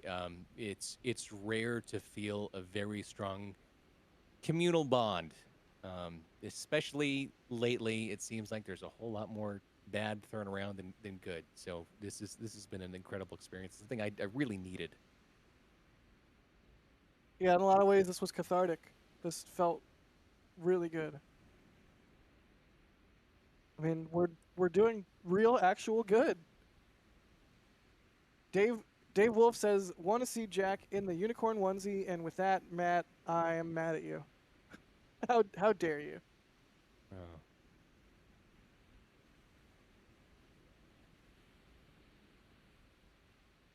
What's the tower above the launch tower? Lightning rod. There you go.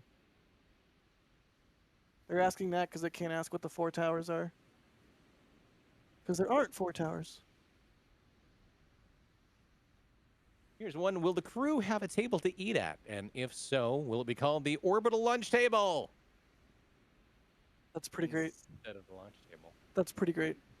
A+. Musical Wolves never disappoints. A+. When will the orbit be raised to 575 km? That's a good question. Are they at that now? That's a Chris G question. Another question here. Will there be live streaming from the crew? Almost assuredly. I imagine they're going to do sort of a question and answer session across the 3 days. They've got a lot of time up there.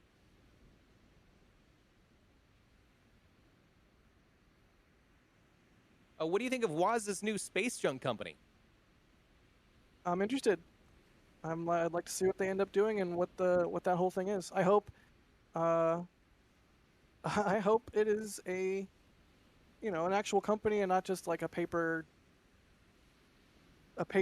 machine or rocket or spacecraft or whatever. Like, I hope they're actually doing something, and I hope Waz is not just like a celebrity pull and like, hey, look, we got Waz, pay attention to us. For those who don't know, Waz is Steve Wozniak, the co-founder of Apple. Yeah, one of the co-founders, along with Steve Jobs and a third guy whose name I forget, who they bought out pretty quickly.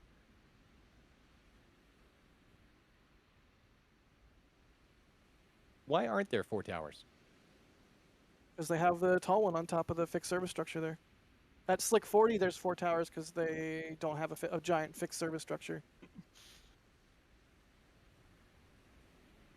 Let's see where we're at. I'm gonna refresh the number again. 113.69 and $1. $113,691. Daniel Bells asks, "What do we guys do if we get to 1/3?" Well, Jake's shaving his beard. That was the whole. We had that conversation. Oh man. Oh, it looks like Thomas needs to pack up. He's going to have to vacate the premises So really quickly. What are we at right now? We're at 113,831, y'all. If you want us to hit 15, you're gonna have to do it now. Before Thomas kicks us off air? Yeah, donate now or forever hold your peace. It is your last chance. Last call. Thank you so much, everybody. I cannot express my profound gratitude with this community. You don't have to go home, but you can't stay here. I'm just so proud of you all. Go hang out in Starlink. Go hang out in Starbase Live, and we'll have a little bit of a mini after party there. Yeah. 114. Again, if you are new to NASA Spaceflight, again, we'd love to see you back here again. We hope that you've enjoyed your time. We hope that you find some like-minded space nerds out here that you can befriend. 114,237. I know Thomas needs to go. Just once again. Race against Thomas. Thank you so much, everybody. Thank you is a garbage word compared to how I feel in my heart right now. Just thank you. Just absolutely, it's not sufficient. So, way to go. Like you said, Matt, everybody should be proud for what was accomplished today. Huge chunk of money raised for St. Jude and childhood cancer research. For civilians in space, just a good time had by all. What were you going to say? Even if you can't contribute financially, you were still a part of it. And you still helped out by being here, by helping even in terms of viewership, that helps exposure and things. So You absolutely can bask in this as much as anybody else. We're less than 500 away from 115,000. Less than 300 away. Then I can make dinner. Oh, food. Food sounds delicious. About 8 p.m. I've been here since 1.